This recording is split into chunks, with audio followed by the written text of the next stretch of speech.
booze in a non-area. I don't know how that works, but selling booze without a license.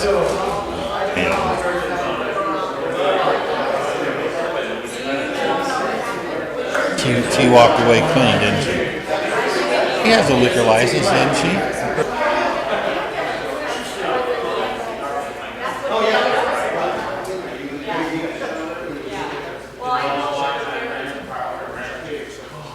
Breakfast.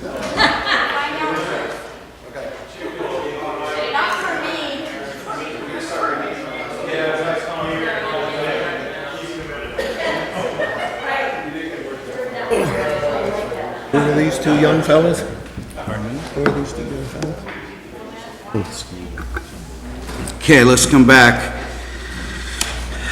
Now we'll convene and like to call the regular meeting of the City Council to order at 6:30 p.m. Roll call, please. Mr. Simmons? Here. Mr. Baracavoli? Here. Ms. McKenzie? Mr. Hudson? Here. Oh, I'm sorry, Stephanie. Did we lose Stephanie? Okay, I apologize, Stephanie. I saw a computer there. 5 Let's- more minutes. No, we'll start. We'll do the Pledge of Allegiance. Why don't we, everyone stand and join me on the Pledge of Allegiance. Ready, pledge. I pledge allegiance to the flag of the United States of America and to the republic for which it stands, one nation, under God, indivisible, with liberty and justice for all. Thank you, everyone. Justice. I'd like to ask our city manager, Ms. Brown, if there's any changes to our agenda. There is not. Perfect. With that, I'd like to, sorry, Stephanie, I'd like to entertain a motion to adopt the agenda. So moved. Motion and second. All those in favor say aye. Aye. Motion is approved with the vote of 5-0 to adopt the agenda. We have a couple presentations. One, A is proclamation declaring February 2019 as Tea Dating and Violence Awareness Month. And B, proclamation celebrating the 10th anniversary, can't believe it's the 10th anniversary already, of the Caltrans Green Building.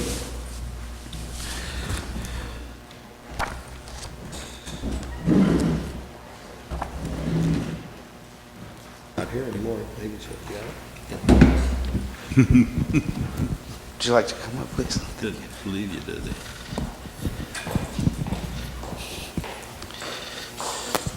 How are you? Thank you for coming. We'd like to present CASA with this proclamation. I'd like to read.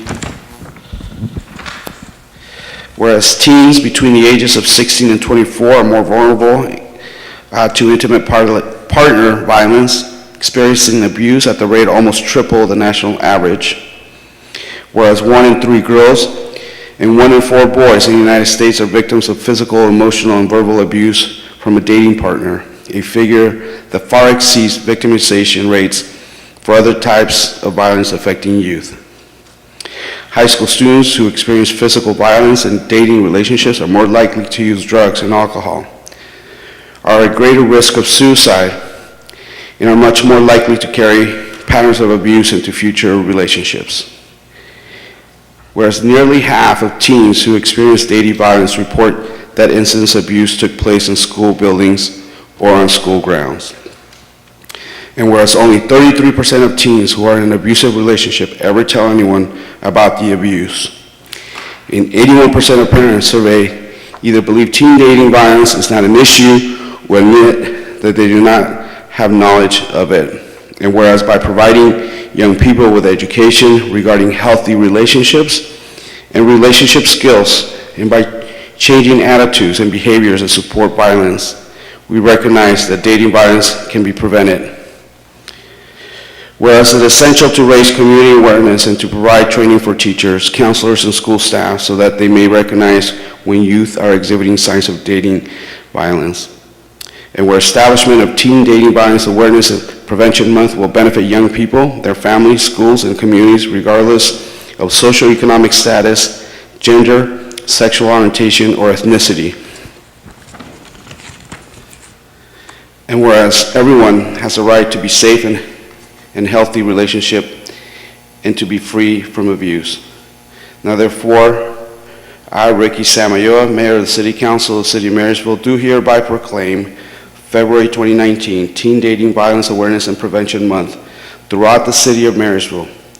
We urge all residents to work towards ending teen dating violence by working with Casa de Esperanza in their prevention efforts to empower young people to develop healthy relationships, assisting victims in assessing the information and supportive services they need, creating more resources for young people in need, instituting effective intervention and prevention policies in school, and engaging in discussions with family members and peers to promote awareness and prevention of the quiet epidemic of teen dating violence. Thank you so much for all your work you do. Thank you.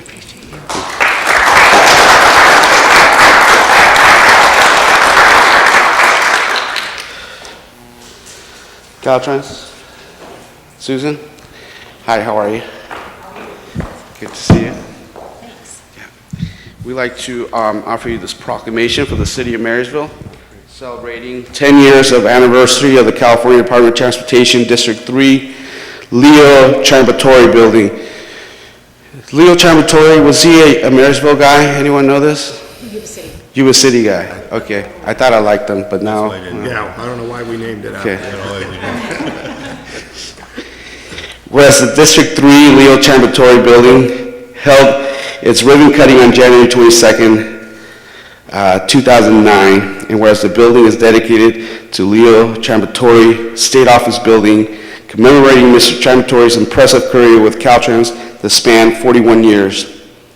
He was the District 3 Director from 1976 through 1983, and he was appointed Caltrans Director and served until 1988. Whereas the building is 220,000 square feet of office space and is approximately 6 acres. The building is designated to be 27% more energy efficient than required, and the demolished concrete and asphalt from the old building and parking lot has been recycled and used in new projects. Whereas much of the construction material came from local sources, which save fuel and transportation costs, reduce greenhouse gases, and help invest in local economy. The building boasts highly efficient air filters to remove airborne contaminants that can aggravate breathing problems such as allergies and asthma. The Caltrans District 3 project adopted the state's Tier 1 and Tier 2 building efficiency and design measures and set out to better Title 24 efficiency by 25%. The outcome of the project exceeds current Title 24 requirements. Submittal to the USGBC for LEED Green Building Rating Systems for Gold Level Certification was achieved in November 2017. Congratulations on that. This building was built with concrete instead of steel. More than 1.3 million pounds of rebar was used in the construction of this building. There's 25,470 square feet of vinyl tiles throughout the structure, and workers laid more than 148,000 square feet of carpet. And I can tell you that we're very proud of having you here, of course, and I had mentioned during the ceremony the other day that I know our local business really enjoy, and the city enjoys having the workforce here, and many of your workforce actually live in the city of Marysville, and I enjoy being their neighbor, so thank you for choosing Marysville to be District 3. I'm very proud of the building as a taxpayer, and I'm a local resident as well. Oh, good. I grew up here and I still live here, so I feel very blessed that we have such a building in our community. Wonderful. Therefore, be it resolved that I, Mayor Ricky Samayoa, the City Council of the City of Marysville, do hereby recognize the 10 years anniversary of the California Department of Transportation, Caltrans District 3 Leo Chambatori building. Thank you so much. Thank you very much. Thank you.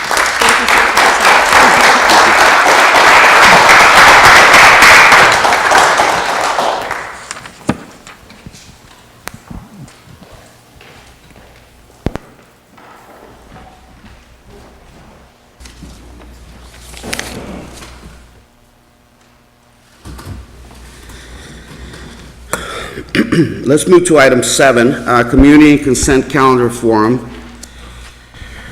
We invite individuals wishing to address the City Council concerning consent calendar items or matters not already in the agenda. We invite you to make oral comments of up to 3 minutes. When you are called, we ask you to please go to the podium and give your name clearly for audio recording. You are requested to address your comments to us, the council, and not to the audience. We want to let you know and inform you that by state law, the council is not permitted to undertake any actions or discussions on any item not appearing on the posted agenda. If you would like a response from the council, we ask you to please fill out a speaker's card and you will be contacted within the next few days. I ask for bigger font because I'm going blind.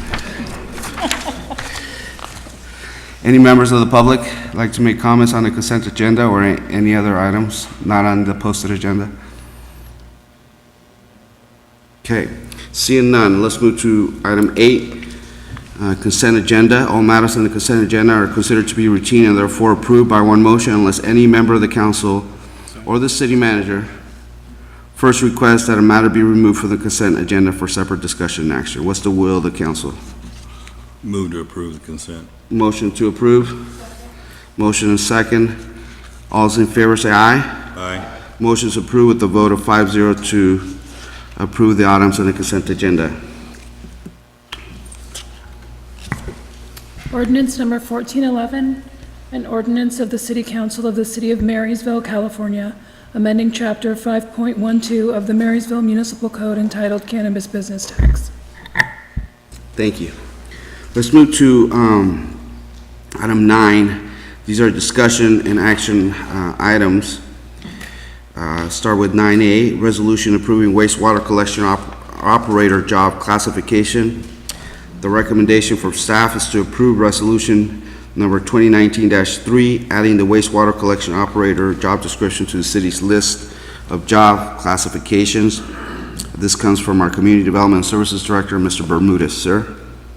Good evening, Mayor, council members. This item before you tonight is for essentially creating a wastewater collection operator job description. As most of the council community knows, at the beginning of the year, the city connected to Linda County Water District wastewater treatment facility.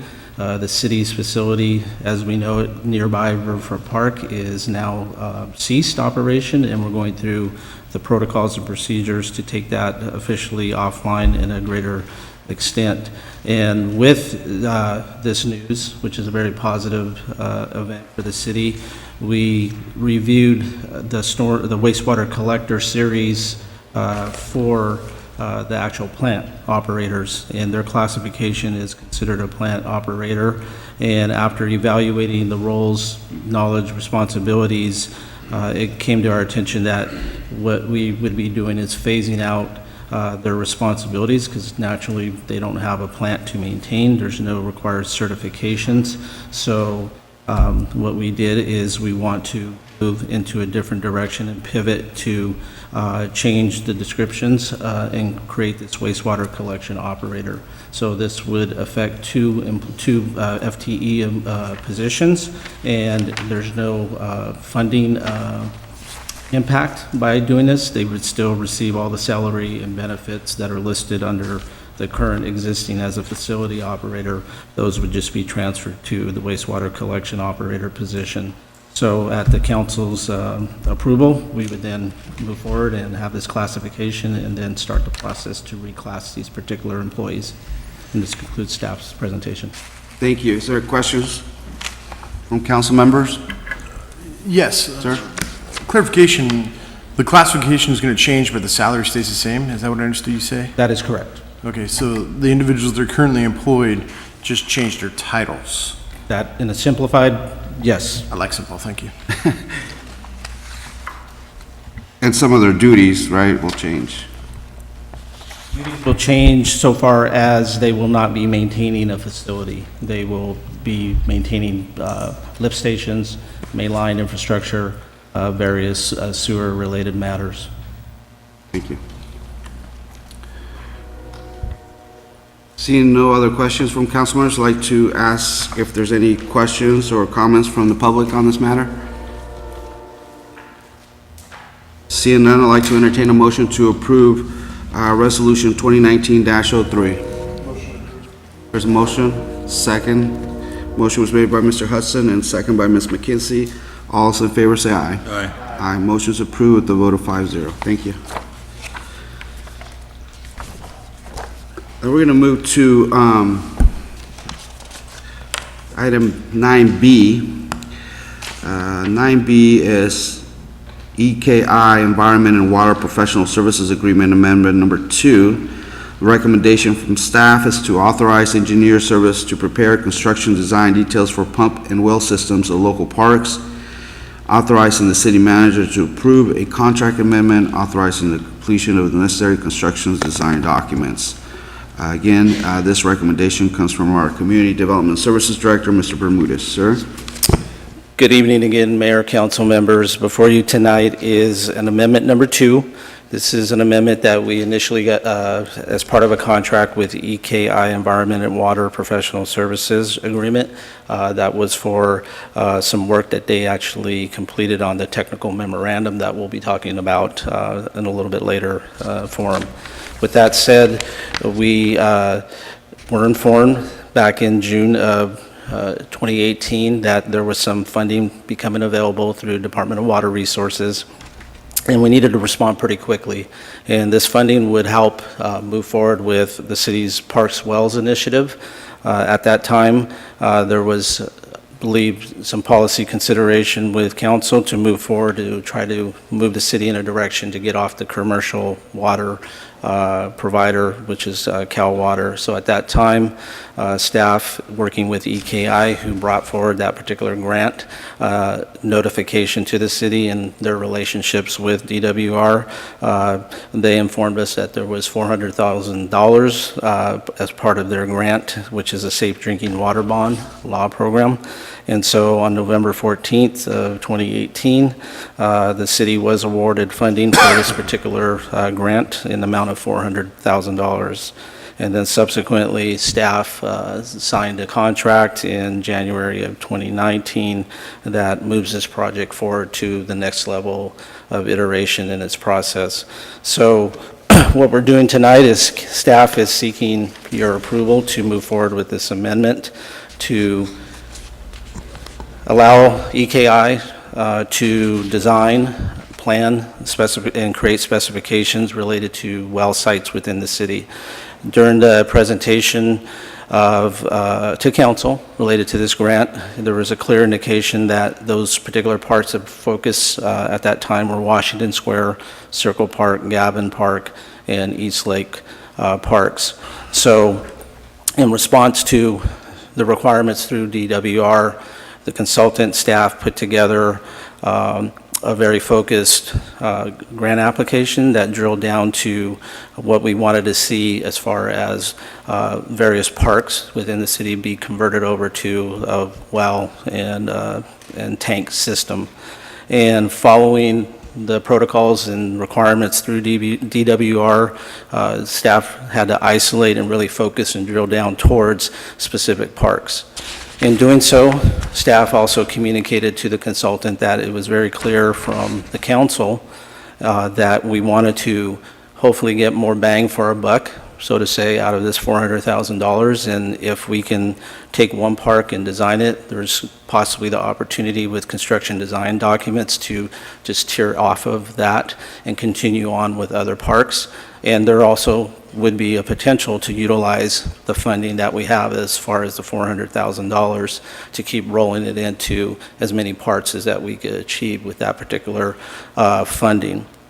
So the consultant put together this particular proposal, and what it does cover is that it covers a construction design cost of $79,000, which we've also had some early funding expended and pushes that total to $93,000, with basically leaving a remainder of $306,000 approximate remaining to do parks and wells in one of these 4 parks, with the understanding that part of this process is with funding available, we would continue on and continue to tier and work on the other parks. Now, we still have to get through costing, still have to get through the design specifications. Ultimately, when we have that data, then the city will then turn to moving forward to actually bringing in and bidding that particular project and moving forward with construction. So at this time, we certainly want to achieve the maximum, yield that we can with outfitting city parks, but we still have to get through this particular process on the construction design documents, and then from there, we'll figure out what remaining funds are available, and we will then, move forward with outfitting either one or multiple parks in the near future. So this particular action is just to approve the amendment number 2 so that EKI can go to the next phase to construction design and specifications, and then we move forward with the bidding process. So at this time, this concludes staff's presentation. I'm here to answer any questions if you have, as well as EKI is, their team is here in attendance tonight as well. Thank you, sir. Questions from council members? I have quite a few. Okay. The grant was written, first off, I'd like to commend you, Jim, for taking initiative in finding a source to write that grant. I think investing $140,000 for a grant and then turning it around to $400,000 is a pretty good, $14,000, excuse me, for the grant, and turning it around to get a $400,000 grant is good business. And so thank you for that. And secondly, I really don't quite understand. The grant was written for 4 parks. It's clearly stated in all the issues, there's 4 parks, and it even has names, parks. It's not singular, it's plural. And all of a sudden, we jump up, now we're going to, in the writings, we're going to do 1 park, Gavin Park. Well, figuring that $306,000 in reserve, nothing said about doing any of the other parks. It said if money's available, we will do this, this, and this. If people pencil to paper, and I think Mr. Vasquez, through the chair, were you the one that did this? You're Mr. Vasquez, aren't you? Are you Mr. Vasquez? Okay, good. I just want to make sure you're in the audience. Sure. But when we got the report back from EKI, they stated that they were going to use one park, Gavin Park. And if, quote unquote, is any revenue left, they will try to figure it in for the other 3 parks. That wasn't the idea. The $400,000 granted by DWR was to do 4 parks in the city of Marysville. Clearly stated, it didn't say anything about sorting out one well and doing that. And I put some pencil to paper. In fact, I think I sent you guys a complete copy of what I felt was on the parks on how to do this. And I took the California irrigation well data from home and figured out taking the Cadillac of each item, well pump, $1,200 for the pump, and $200 for installation. That times 4, that's $5,600.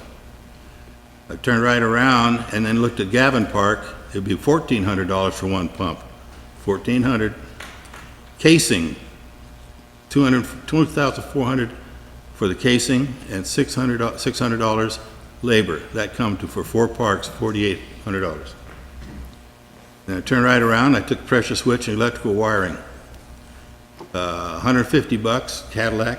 And I'm going through this because this brings up to where I'm headed. $500 in labor for installing it. That came to $3,600 for 4 parks. The pressure storage tank, $2,400 for the unit, and $500 to install it, times 4, that's $4,400. Drilling the wells. 1 well, $16,500. That's the going price. It's $55 a foot for 300 feet. That's a Cadillac. I mean, it could be less than that, it could be a little bit more. But that comes to $66,000 for 4 wells. 1 well, Gavin, that's in what you're projecting we do this on, was $16,500. So if you take the 4 parks and add up what I just gave you, that comes to $83,400 for the well. And then we have a The grant was $400,000. Then we have an encumbrance of $93,900, and that was well spent. That's for the study as well as for writing the grant. That comes to $3,000, and subtract that from the $400,000, the remainder is $306,100. Minus 4 parks, which is 83.4, that leaves $222,700 in the pot. What are we going to do with that? Sir, Oh, I'm asking no, Mike. no, no, I have the I chair. just want to ask you a question, sir. Yes, sir. Thank you for Please, that. I'm not yielding, though. No, did you provide that information to them in writing, you said? No, That sir. were- oh, okay, just wondered. It was Okay. supposed to be discussed in No, public. no, okay. That's why we're here, right? Thank you. But I was just, okay.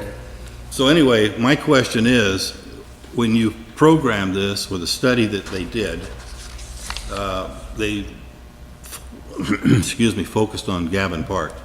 Why are we focusing on that and putting $306,000 hanging out there? What are you going to do with that money? Because you could do 3 more parks with that. So let me address a couple parts. On the technical side, I'll let Mr. Vasquez speak to that. But in regards to your comment regarding how the grant was structured and the reference to the particular parks. So in writing grants, and specifically with DWR, you have to be very, very careful. So I was taking messaging from my council members that what parts were the high points Your of council- wanting to. Your council members? Correct. We were giving you information? Can I finish, please? Well, I'm just questioning. Please, go ahead. I'm sorry for interrupting. So through discussions that I've had with council members, Washington Square, Circle, Gavin, and Eastlake were those particular parks where we needed to see a conversion off of the commercial system. Yes. So in writing the grant, and trust me, I worked very, close with Mr. Vasquez on the precise wording to ensure that if there was additional funding, that we could tier that funding into additional parks. And the reason I did that in our collaboration is that if we blatantly stated in that DWR document that we were going to do these specific 4 parks, they would hold us to that. And they would hold the city to fund those capital improvements regardless if there was enough money or not. And given the fact that when we cost this particular program out, we had some hesitation if we could achieve 2, it was in best prudent mind to roll back and at least specify that it would be 1 park with additional funding to tier off and do multiple parks, because we didn't want to either have to pay a penalty and incur capital costs out of our own pocket, as well as possibly DWR pulling out of the grant and not getting any funding because of them monitoring progress and us not fulfilling the terms of that agreement. So on that sense, we carefully laid out how we wanted to proceed with the process. Now, again, going back to the engineering side, when we evaluated the engineering costs, I see your data. You and I privately have talked about data and costs. I acknowledge that. But when we're working with a grant program and specific requirements, it takes it outside a level if it would just be a city type of initiative to go put a well in a particular park. DWR has certain protocols, procedures that they require that we need to be mindful of and make sure that we capture when we do our reporting requirement back to DWR. So that is the reason globally, comprehensively, of the cost that we have here is because of that reason. I can't get into, I'll let Mr. Vasquez speak to the specifics of those cost allocations that you highlighted. We'll have him come up to address that. But that's the background that we were working with at the time that we actually put the grant package together. So he can validate my statements. Mike, we need to make sure that we have multiple parts coming out of this particular funding. Comment back, yes, we'll do the best we can, and I'm hopeful we can get 2. That's the comment back, and all that other additional statements that I made played into that factor of how precise and technical that we had to be with that particular grant application when it moved forward through the process. So unless you have any other questions, I can... do. Okay. I think what you're, excuse me, I still have the floor, right? No, I just want to clarify something, sir. Okay, well, I yield to you for 2 minutes. I just want to clarify that, the question in front of us is to approve the design and engineering. We're not looking at actually construction at this point in time. What's in front of us is to spend $75,900 for the design and engineering that will eventually, hopefully, we'll be able to replicate somewhere else using the same data. So I guess I just want to clarify that although I know you're asking some good questions about the costs associated with actually putting together a well, what I hear right now is that we have to put the design per DWR requirements, and we have to have the engineering specs available for them as a report so we can get our grant paid for. So I just want to make sure we understand what we're being asked for today. So, sir, we can maybe ask folks about the specs that Councilmember Simmons was talking about for the construction. But again, that's a little bit outside of what this question is. This question is, do we want to spend out of the $400,000, $75,000 to design, or $80,000 to design and engineer as required by DWR? So anyway, that's the question right now, but per Mr. Simmons' Well, that's questions. the agenda item, Mr. Chairman. Right. But also with that goes the understanding of what this is going to cost, because there's $306,000 not Correct. accounted for here. And I No. don't feel, please, No, I hear you. I don't feel like I'm going to stand up and say, yes, I'm going to vote for this amendment when I don't know where this other dollars is going to go. Okay. It's like giving a blank check to the EKI. I want to know where that $306,000 is planned to go. And even in the staff report, it says, if money's available, we will inquire to DWR to see if we can transfer that money to the other wells. That's ambiguous, because the grant was written for 4 wells.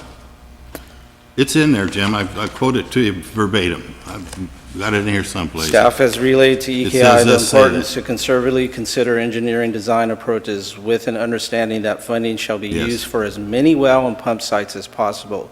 In doing so, EKI will ensure that designs can be used as a guide for future park sites that fall out of the current DWR funding program. So it's, to me, pretty clear that we're going to get as best much bang for the buck that we can with this remaining money that's available. Well, the way that was written, it indicated that there was going to be 300, the whole grant was going to be used in Gavin Park. That's With the understanding, if there's anything left, they'll ask the DWR it's in there, I read it. Exactly what it says. I think So Mr. I'm just Vasquez asking for can, clarification. I'm not going to argue with you, I'm just asking for clarification. What is the intent of using that $306,000? Is that The going to be intent- used for the other parks? the intent is to do construction design specifications for wells at particular That's city parks. $79,000. Correct. With the remaining funding, which first on the order is from a high priority standpoint, is Washington Square. So we would then take those plan specifications, apply them to Washington Square, go out to bid with the project, and then come back and do a well and tank project at Washington Square. Depending on the bid package that comes in, if there's available funding remaining, then what we do, we will then come back to council and say, hey, we got additional funding, we may have to go into whatever fund program that is out there that we have some remaining funds, and then tier off of that funding to build onto other parks. Well, first off, it's not Washington Square, it's in here, it's Gavin Park. And that was Okay. just oversight. Either- It's never immaterial, it's a park. But you understand what I'm asking?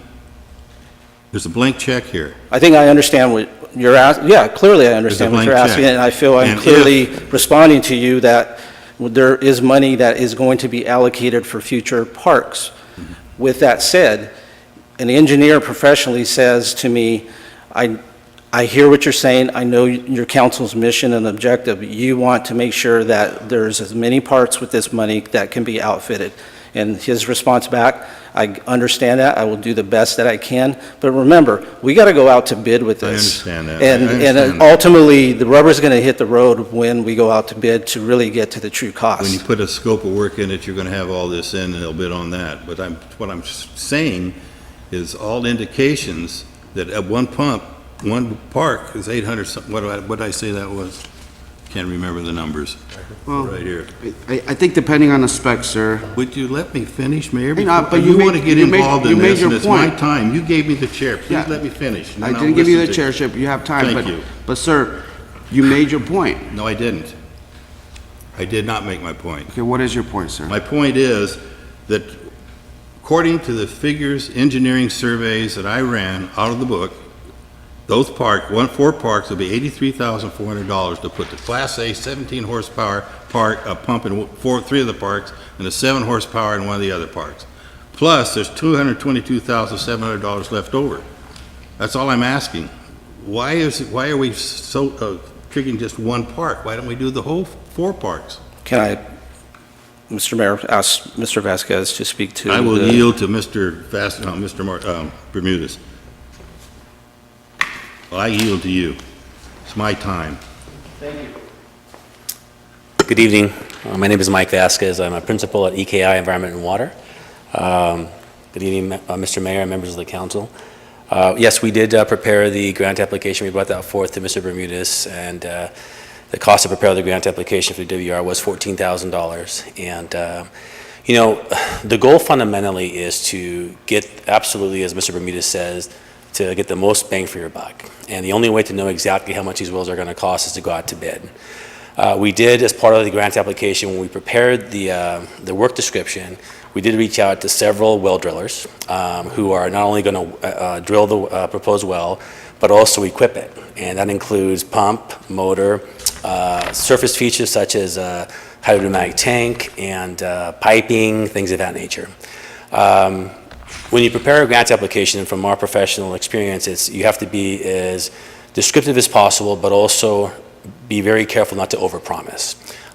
So what we did, in coordination with staff, who has been very helpful throughout this whole process, is we described what we believed was something we could promise and we could fulfill, but also with the caveat, and having conversations in addition to writing the application with the Department of Water Resources, letting them know exactly what the goal is for this, for staff, for the city. And that is to get, again, as many of these parks off of Cal Water and have irrigation wells installed. The numbers you've quoted, I would love to see them, you know, separately at some other time through Mr. Bermudez, so I can take a look at them. But again, I want to reiterate that our goal is certainly to get as much done as possible. In our experience, I've had 20 years of experience in this sector, and certainly with making promises to any funding source, you want to fulfill that promise. Not to say that the numbers you provided aren't real, but the only way for a contractor to really provide a formal bid that's public works construction, up to public works construction standards, and through the public bid process that DWR absolutely requires, is to have plans and specifications, which we would provide. That's what the item is on for approval tonight. And then and staff would be available to also provide insight into what those improvements include. So you know, we have a little bit of an idea through the grant application. I would call it a 5% planning stage when you put those together. But essentially, when you get to the final plans and specs, that's when you really know what you're going to get. And at that point, I will say, I know this isn't part of the actual item for approval, but if let's say we get a price from a local well driller to put together exactly what we want at one of these parks, and it is $100,000. Immediately, we start talking about what it would look like for another park and issue a change order, things of that nature. So there's avenues there to work with, but the key thing and the advice I gave Mr. Bermudez at the beginning is we don't want to overpromise. We want to do as much as we can. The funding is there, it's available. DWR wants to work with the city. This was, I'm not sure if you know, but this funding source was the last $400,000 available for this program in the state. And our relationship with DWR, we ended up just calling one of the program managers, letting me know, listen, I think we have a client that might be interested. Are you interested? Absolutely. So we had to move quickly, as we talked about. But again, to get really specific under construction costs, it's really difficult for me at this point to do without knowing exactly what the project looks like, and then also knowing what the components are going to include. And that's part of the design that we would do as part of this work. Thank you. Thank you so much, and I really appreciate that. All this could have been eliminated if that would have been so spoken in the staff report as to what we're going. It left it open and have future responsibility for the public money. I want to make sure we get the best bang. I'm the one that started these park things anyway, so I want to get it done before my 2 years is up.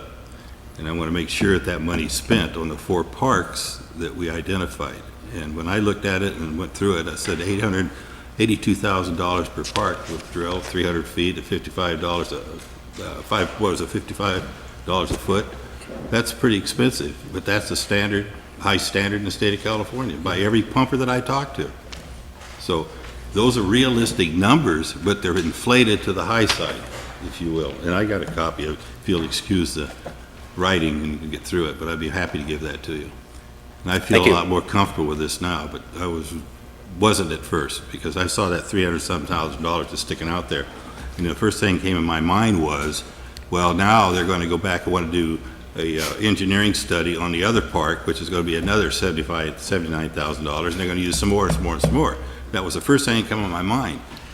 Now, if you're telling me that the study that you did, engineering study, is feasible for the other 3 parks with minor modifications, I'm comfortable with that. But I don't want to have to go down and do a complete new engineering study for each one of those parks at $79,000 a park. Yes, so I'll certainly be clear there. So, to prepare a work scope, we have to be specific on a site. The majority, and I won't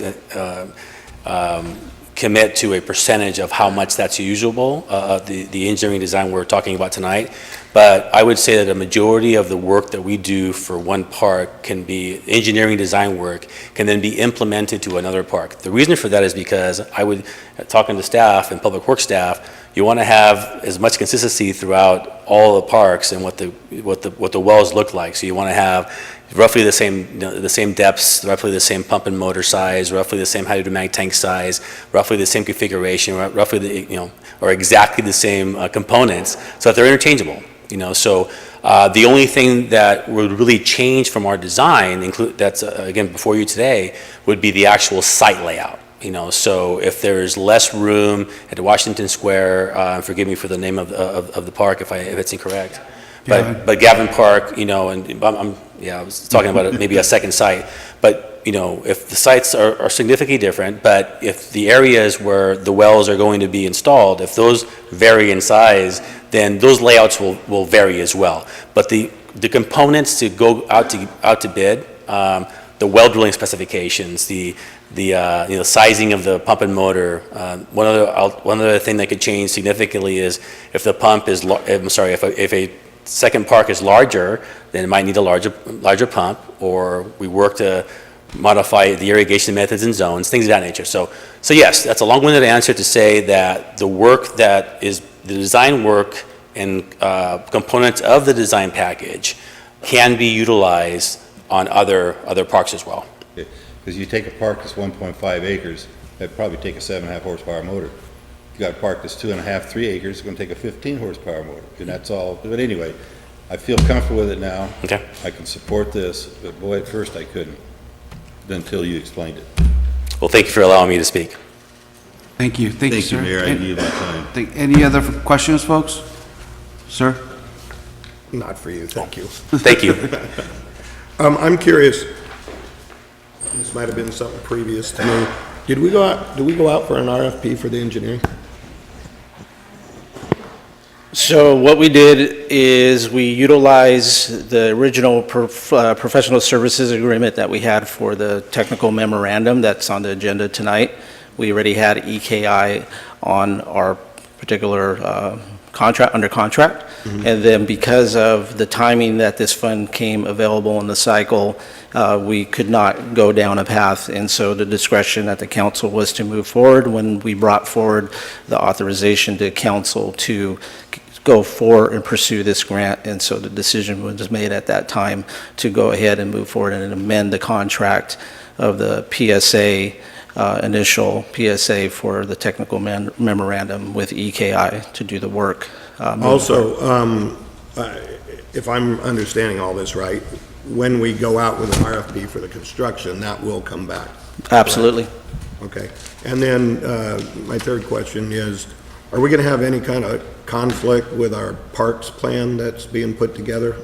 They're fully aware of how we want to outfit our parks moving forward, so we've worked hand in hand with them to know where we're trying to shift as far as infrastructure. Okay.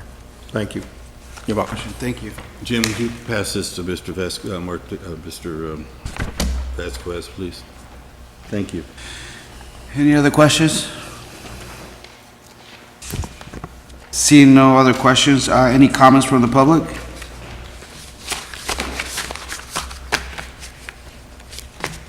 Kelly Rich Creek, downtown Marysville. My question has to do with how the parks were chosen. I read in the staff report that it was due to the consumption of metered water. And if you could get someone to expand on why start with Galvin, what is it? Galvin Park. Maybe it had something to do with the amount. I was wondering if it was a financial, did they look at the amount of water and those were expected to consume the most water, and that's why we're starting with that to save costs? Or did it have to do with maybe looking at the parks plan that it fit in with our park plan for the most used? I know we had some workshops with the park plan, so I was curious as if they used any of that information to help choose these parks, because I wasn't aware of how they were chosen. Thank you. Can you talk about prioritization, sir? Yeah, sure. So it is not because of the Parks Master Plan. The Parks Master Plan is in its final stages, so we're hopeful that that will be coming next month in March. So that wasn't cart ahead of the horse there on that front. But the hierarchy and the ranking had to do with a little bit of a combination of the infrastructure that's within the park. Naturally, if we do a new system, we're going to have improved pressure. We had to look at what's the backbone of that particular part as far as irrigation and watering, and naturally we didn't want to create a situation where here we go putting a new well and system, and then you have even more aged infrastructure, and next thing you know you can't handle that capacity and you're blowing lines, and you got another problem where we're coming back where we don't have the funding. So it's a little bit of a balancing act based on historical data of what we knew as far as the vintage of said infrastructure at each park. Thank you. Any other questions from the public? Can I expound on that a little bit for her? Because there is a reason for that. Okay. When we did our preliminary work on this, I'm Charlie Matthews, an agricultural person, you probably know of him. We spent weeks on this. And Gavin Park is 2.7875 acres. Cost treated water per year is $10,122, right off Cal Water's charges. Estimated PG&E cost for that would be $3,000 a year for electricity. Cost of pump well, $7,000, $12,000, whatever. And we even put in here commercial sprinklers for $1,140, 40 of them for that particular park. Savings per year was $7,000 savings against the palatable water that Cal Water furnishes. 1 year payback, it'll be paid back in 1 year because of the money we saved on the watering the park. 10-year projected savings, $70,000 to the general fund. That's just for one part. So does that answer your question? Some research went into this. It just wasn't pie in the sky. So. Thank you, Mayor. Sir? Chris Pettigo, 103.5 C Street, number B. Councilman Simmons and I conversed a lot about this in the very beginning of these putting in well pumps. I think he's provided the city staff with a very viable solution. honest to goodness, I sat with Dale in the parks, and Jim, I just heard him say, he talked about the antiquated lines in the parks. When they replaced the lines at Miners Park, it created better coverage. Councilman Simmons has created a program that allows for more piping put in those parks with the money saved. You could even turn around and go, let's think a little outside the box. Take the first year's money you're saving on the parks from Cal Water and continue to reinvest that. To spend money on more consulting and more plans, it just seems to me it's not a good use of the public's funds. If this DWR grant was supposed to be for 4 parks, then by golly, you ought to do 4 parks. And I think the money's there. It's the public's money. It's not the consultant's money. And so I support Councilman Simmons and his numbers and his plan.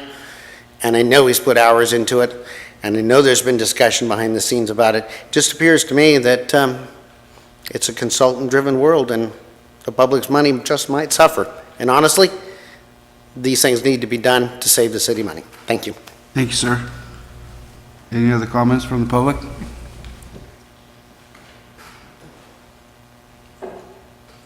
Seeing none, I'd like to take, entertain a vote to authorize the service agreement amendment number 2, authorizing engineering services to prepare construction, design details for pump and well systems at the local parks. Again, this is for the design specs and to authorize amendment number 2 to our agreement with EKI Environmental Water Professionals. I move to approve the recommendation. Thank you. Motion? So moved. Second. Motion is second on the floor. All those in favor say aye. Aye. Against? Hear none. Motion is approved with a vote of 5-0. Thank you, everyone. Let's move to item 9C. 9C is a resolution approving contract with, is it IG Services? For a sewer rate study. Recommendations to approve Resolution 2019-04, authorizing the city manager or her designee to contract with IG Services to conduct a sewage rate study in the amount not to exceed $28,000. Ms. Brown? Good evening, Mayor and Council. As you may recall from last week's financial study session, IG Services was here, a representative, well, actually, he's the principal, Dan Bergman, and he's a one-person shop. He's also a professional engineer. He gave a presentation on the wastewater treatment, sewage operations and fund, and the result of that was really that the city needs to do a sewage rate study. We haven't had a sewage rate increase in the city of Marysville since 2012, and typically those happen about every 5 years, so we're a little overdue. And in addition to that, we have a number of future infrastructure projects that we'll be having to participate in and collaborate with Linda County Water District, our new partner across the river, and we'll be doing a couple of expansion phases coming up. So we're going to need to take a look at our sewage rates, and very likely there will be a sewage rate increase in order to pay for all of those additional infrastructure projects. IG Services, Dan Bergman, has been working with the city for the last 4 to 6 months, I'd say. He did a number of our filings for our sewage bonds over the last, I think, 8 years worth of disclosures, which is annual filing that is required. And so he's intimately familiar now with the wastewater treatment fund and all the work that we're going to be looking at doing in terms of capital improvement projects across the river. So he's really the ideal candidate to help us with this sewage rate study. That concludes my presentation, unless you have any questions for me. Questions? Sir? I don't know if you just said it, because I misunderstood most of what you just presented there. So I'll just ask it. Where does the $28,000 come out of? Oh, I'm sorry, it'll come out of the enterprise fund, sewage wastewater treatment fund. Which is what we just had to borrow the money for? We borrowed money for the connection to the, do you mean that, the $2 million? Yes. Isn't it all the same fund? that not all the sewer waste? Yes. It's all the same fund, right? Basically, yes, we borrowed money to finish the Linda main connection, late last year. Right. Because we had a And is that where the shortfall. 28,000 comes out of that money? No, the 28,000 will come out of our operating budget for, the sewage fund. But, so, bottom line is, it is the enterprise fund. The $2 million that we borrow based on our enterprise fund, not on our general fund, right? That's correct. Okay, so it is the same. But this is from the general fund. No, this is enterprise fund. So the Oh, enterprise from the fund enterprise is, fund, okay. is what's collected from the sewer rates. Right. Well, that money put it in one pocket. Okay, thank you. Any other questions or comments? I want to make sure for the public's sake, this action is not to agree to a sewer rate. That's another exercise at some point in time after we receive the analysis. After we receive the analysis, I imagine we'll have a public forum, and we'll get input from the public, and we'll also gain information from each other on which direction we want to go. So I want to make sure the public understands that right now we're not agreeing to any sewer increases. We just want to analyze the situation to see what the need is and how big the need may be.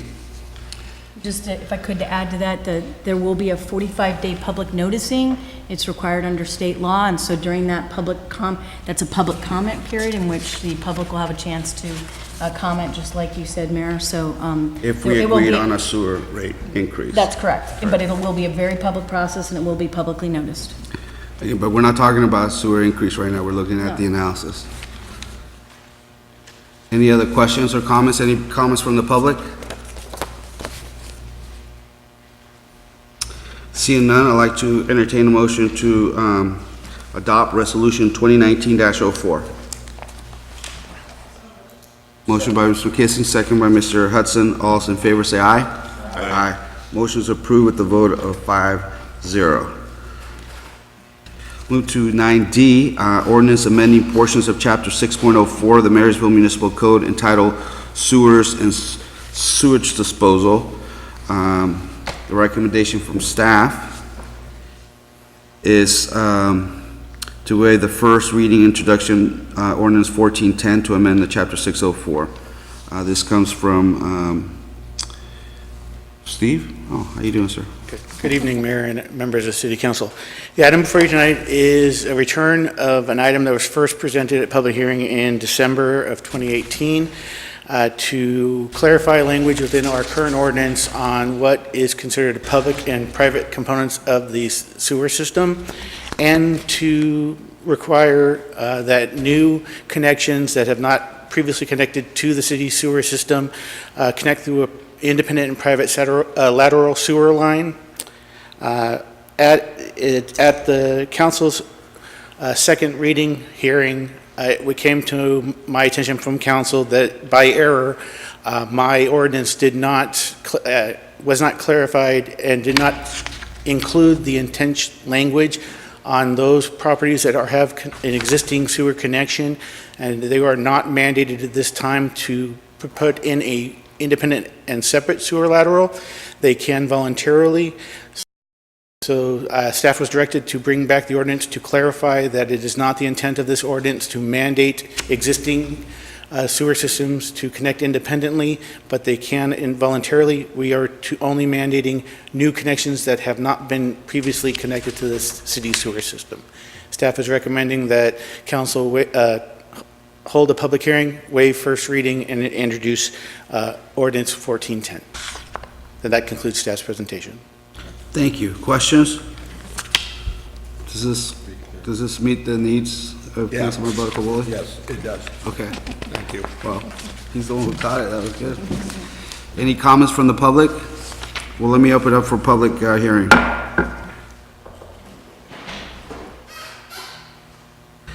Let's close public hearing. I'd like to entertain a motion to waive the first reading. So moved.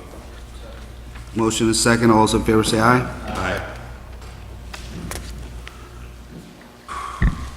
Ordinance number 1410, an ordinance of the City Council of the City of Marysville, California, amending portions of Chapter 6.04 of the Marysville Municipal Code entitled sewers and sewage disposal. Entertain a motion to introduce ordinance 1410 for second reading and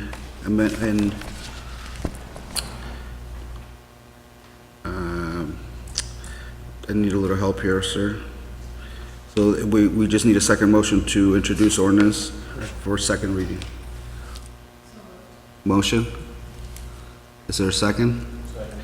Motion is second. All those in favor say aye. Aye. Aye. Motion is approved with the vote of 5-0. Thank you. Should have had dinner.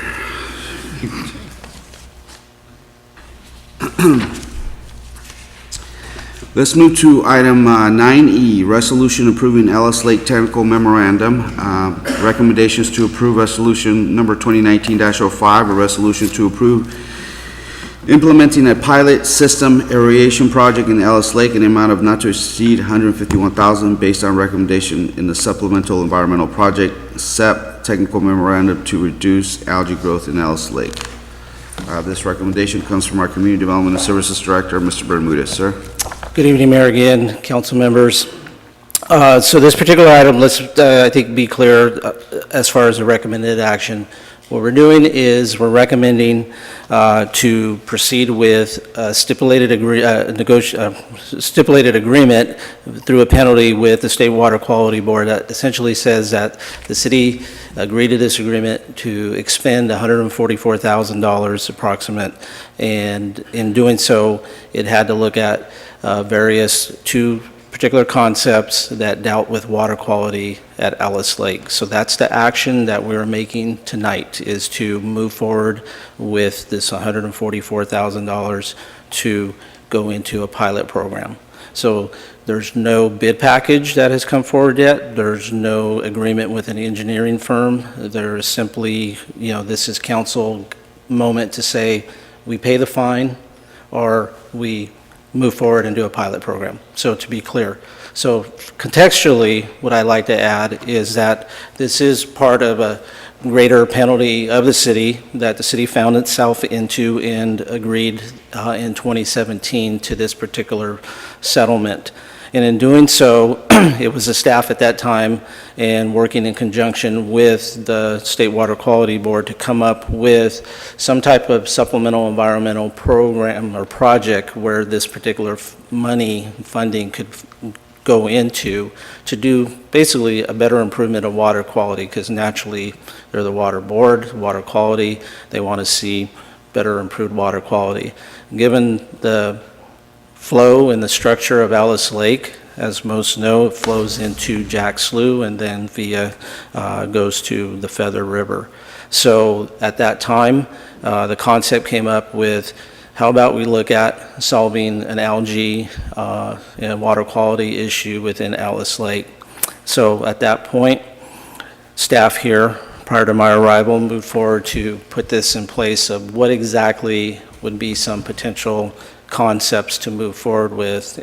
And out of that discussion came two, I think, formidable type of concepts to move forward with. One was to bring water off of the Yuba River and do an up and over through some pumping, funnel that particular cold fresh water into Ellis Lake, and by bringing in that cooler water, the engineering and the technical people believe that that would definitely minimize and reduce some water quality. And the other scenario was to outfit Ellis Lake under an aeration type of program. So with those two particular projects, staff moved forward and tasked EKI to pursue a best suitable type of development project that could address water quality at Ellis Lake. And this technical memorandum is essentially the result, and it funnels into the SEP, Supplemental Environmental Project, as kind of the path of where we're headed with Ellis Lake as far as a best recommended type of approach to address water quality in the lake. So the SEP outline, or I'm sorry, the TM, Technical Memorandum, outlines a very sophisticated water quality approach But for simplistic terms, let's just focus on the aeration pretty much in general, because I think that's where the bulk of this funding would funnel into. And so essentially, what I worked with EKI is knowing that we had limited funding of $144,000, it probably made sense to see if there's some kind of program we can put together to just pilot to see what exactly would be done in a water quality perspective at the lake with a limited amount of aeration, giving the limited amount of budget. So as they put analysis together, they came back with, the concept as you see in the executive summary, which is to move forward in a direction of 3 aeration pumps or systems, including pumps as well, and outfit a segment of the lake and run that modeling for a duration of time, and then obviously get reporting data that ultimately could funnel into the larger program. And as I noted in the staff report, the full outfit of the lake is $544,000 as a cost. Now, mind you, this is an engineering estimate. This is the EKI speaking with the people in the business that do aeration. And this is where their dollars and funding came together to come at an estimate. I think as we heard with the last item I presented, ultimately, the rubber is going to hit the road when it comes down to design specifications. So it's possible. We're starting with 3, but after engineering specifications and technical data that comes to light, it's possible it could be 5, it could be 6. At this point, we just don't know, but their recommendation to start is a 3 aeration system within the lake. So what staff is seeking, again, is to proceed with outfitting the lake with aeration. With that said, I think one of the points that is noted in the staff report is that in March, we are having our goal-setting meeting with council, with staff, and I think it's incumbent on me professionally to look at the big picture, look at where we're headed from a planning stage. As much as I reviewed the data, and sure, I'd like to outfit 19 aerator systems at whatever cost is to be determined, from a pure planning sense and more of a passion sense of planning and community design, I think there's opportunity that the city could pursue with Ellis Lake in the future. It may not be exactly near term as buying 3 aerators, but it's definitely a planning vision and exercise that the city and staff can pursue. And in dialogue that I've had with staff at the water agency, Yuba County Water Agency, there is a connection that is there with that particular staff that is currently there to consider some type of major planning, bigger, larger plan, look at turning the lake into something more than just an aeration system to control water quality, but to truly kind of take it to another level of design and planning and vision. And lastly, what I would say, regardless of the desire of council where we head with Ellis Lake, there are some challenges with the lake. I mean, I'm very concerned about safety with the lake, given slope and grade. I'm very concerned about ADA issues that need to be tackled with the lake. I think there's an opportunity to, with a vision exercise, to bring more people to the lake by establishing a connection to East Marysville. I think that all comes with this exercise of forming this relationship with the water agency and moving forward, and maybe taking an approach to, let's tackle the design and let's tackle first the 3 aerators, but then maybe look at some possibility for for planning and vision type of exercises that will definitely greatly benefit the community. So with that said, EKI is here. If there's any technical questions, representatives, Mr. Vasquez, and I conclude my presentation. Thank you, sir. Questions? I do have a question. Okay. And I'll use. No, go right ahead. Talk. Let my throat rest a little bit. Well, mine's probably going to need to be for Mr. Vasquez, I think, so. If we put in this 152,000 pilot program, And later, 2-3 years later, we want to put in the $550,000 one, 544. Will that be integrated into, will the other one have to come out? Because I read in here, in the engineer's report, that the compressors they use for the test, the pilot program, are insufficient to run the $550,000 full lake restoration aeration. So my question is very basic. How much of the $151,000 pilot program will we be able to use at future date? And secondly, if we put that, we have to spend $140,000. I mean, we have to either give it to the state or put something in there. I mean, that's the bottom line. Yes. But could we use that money as a match money, not a one-for-one, but a match with the Yuba County Yuba Water Agency to fund that pump system? That's rhetorical. I don't know if you can answer that or not. Are you speaking that last statement to the full-blown pump system? Yes, the whole, if we're going to put $151,000 in there, that's just a waste of money if we have to pull it out and put all new stuff in. It doesn't serve any purpose. 3 aerators is not going to do any purpose. Even though EKI is going to do testing, they're going to come in and test the quality of the water and see if the blue algae is there, which is part of the program. But wouldn't it be financially feasible to see if we could get a grant and do the whole lake rather than put $150,000 into one section in front of the Eagle's Nest? That's an interesting statement, because recently my dialogue with the water agency went down a path of this nature, which is ultimately we want to make a commitment to the city of Marysville. Naturally, they got to go to a board, understand that. But they are definitely in tune with a planning and vision exercise.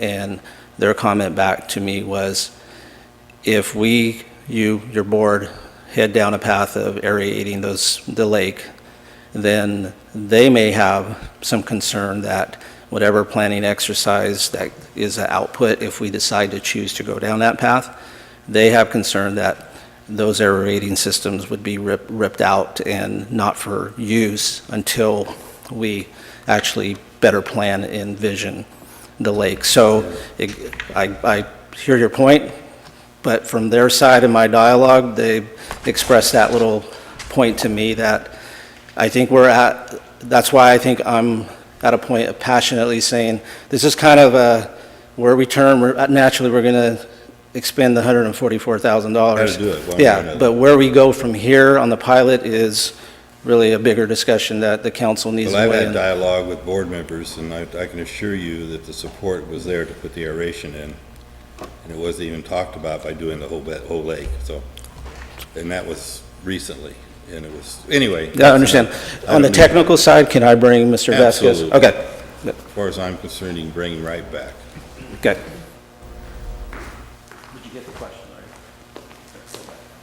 Little question. Mr. Mayor, members of the council, thanks again for having me up here. Again, Mike Vasquez, Principal EKI Environment and Water. I want to start off by saying that, I'm a local guy, born and raised across the river, unfortunately, but I still have family here. I do have somewhat of a vested interest in the lake. I did spend some time as a kid walking around the lake. My role with this project is I'm a project manager.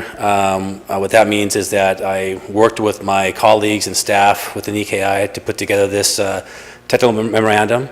I have Nelson Slater here in my office, or from my office.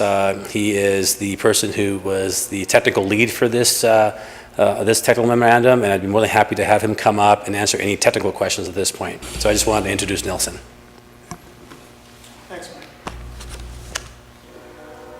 Mr. Mayor, council members, thank you for taking the time.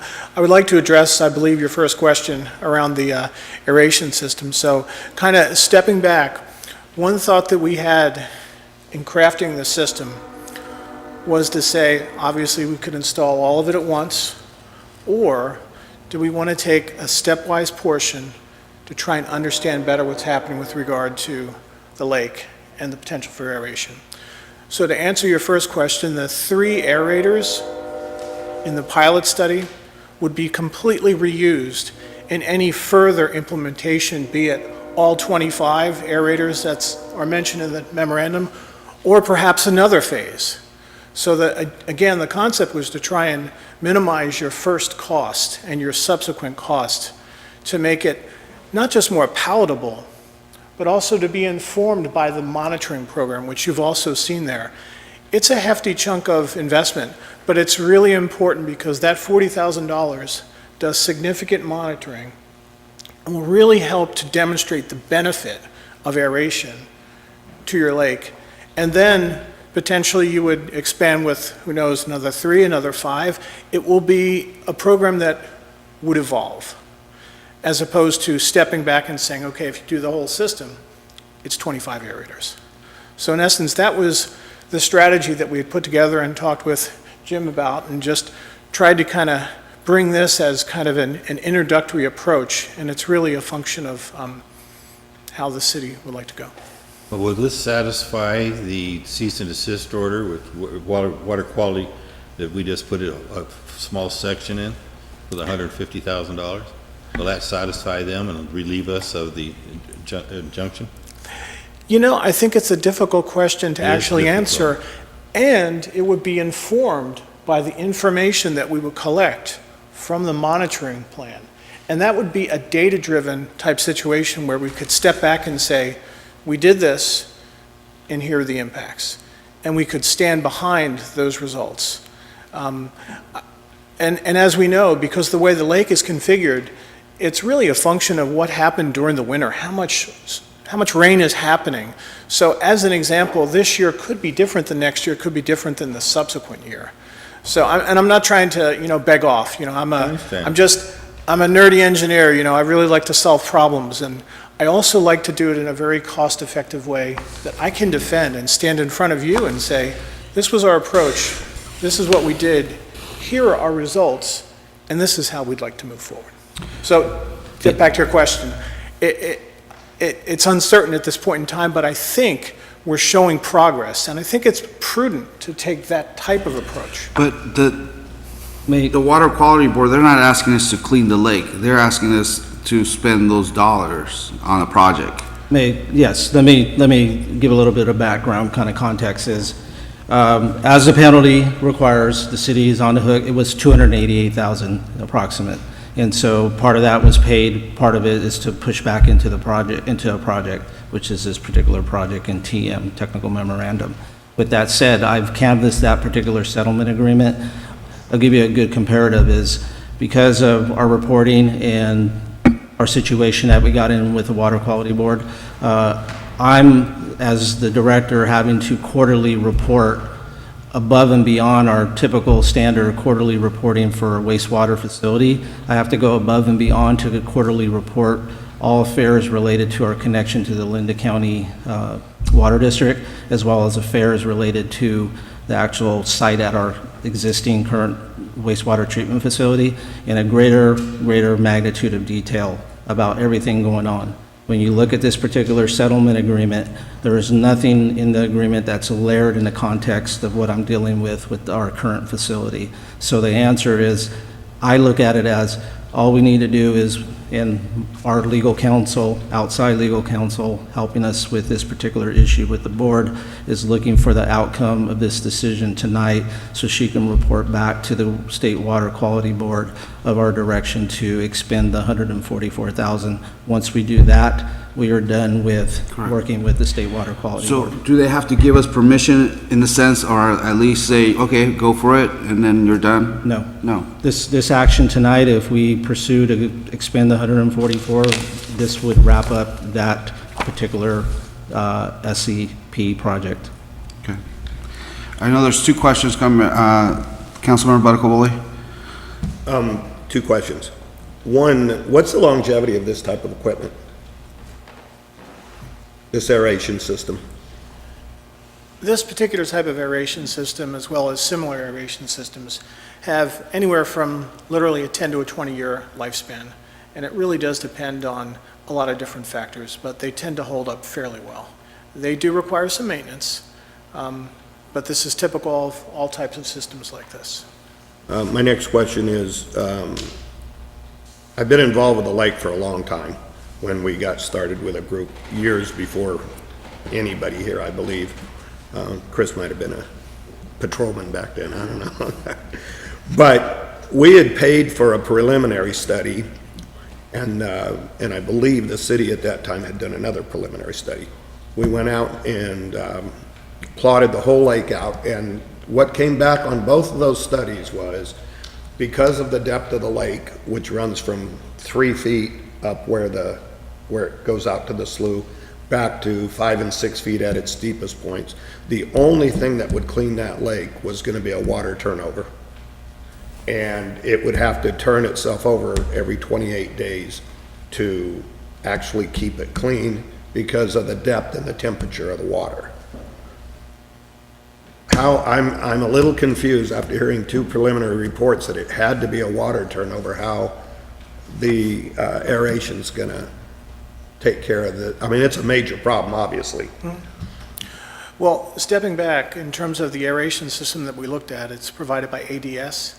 And in addition to working with deeper lakes, ADS is also one of the major suppliers to the ponds that you see in golf courses throughout California and throughout the US. So they're actually used to working in shallower situations. And we talked with them at length with this particular situation, and it was their opinion that this would be appropriate. Now, back to your comment with regard to circulation or evacuating, or one of our concerns with that is what happens during drought conditions when there are potential water right related issues, and would that water actually be accessible to the city to use in that particular function? And our concern is that the worst situation is going to be when we're in year 2 or 3 or 4 or 5 of a drought. And what happens if we're limited in our ability to actually do that? That was just one of the concerns that we had. Is that under the assumption you'd be pulling the water from the river? Either the river or the even well. from a well? Either From one, either one. because both are going to be ultimately water rights related issues. So, Okay. Thank you. Thank you. Through the chair. Yes, sir. I'm sorry, the engineer, what was your name, sir? oh, I'm sorry, Nelson. Nelson. Slater. So when I was looking at the, your TM, I have a question. When you researched this, not sure how long you spent on designing the plan and so forth, did you look at other options for the infrastructure, i.e. like the electrical requirements for X amount of pumps and so forth? If I read this correctly, and it's entirely possible I didn't, we have to burrow in trenching for electrical, for where you're gonna put the electrical hub on the dock and so forth. Did you look at other options where electricity might already be at the lake, so we didn't have to trench and cut in and spend those funds and so forth? I'm only asking, I mean, you designed Sure. it. No, so. it's a good question, and based on the study that we performed and at the level of effort and where we were at, we took very gross estimates on the electrical cost. We didn't get into the design details that what you're referring to, but there are, for example, just to be clear about one of the electrical issues we tried to, lower on the cost was the 3-system pilot study is based on using smaller single-phase blowers that are quite cheap. And that's how the air gets in.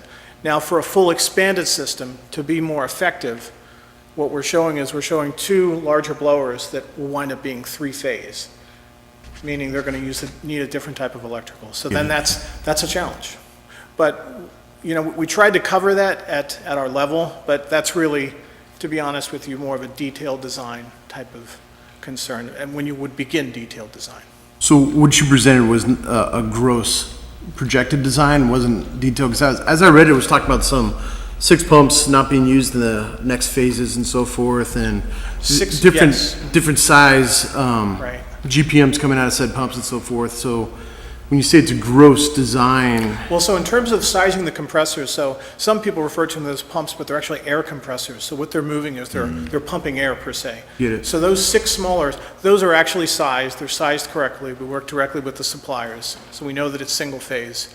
And for the full up system, from the standpoint of requiring those 7.5 horsepower blowers, 2 of them, spreading them out so that they could equally serve the network of 25 total aeration units.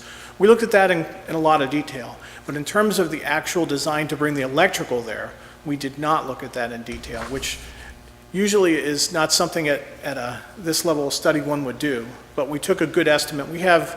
I have a fair amount of experience in doing design-related work and what electrical costs, so we thought we'd put an adequate estimate of what that would cost, but we didn't get into the details of specifically how that would be done.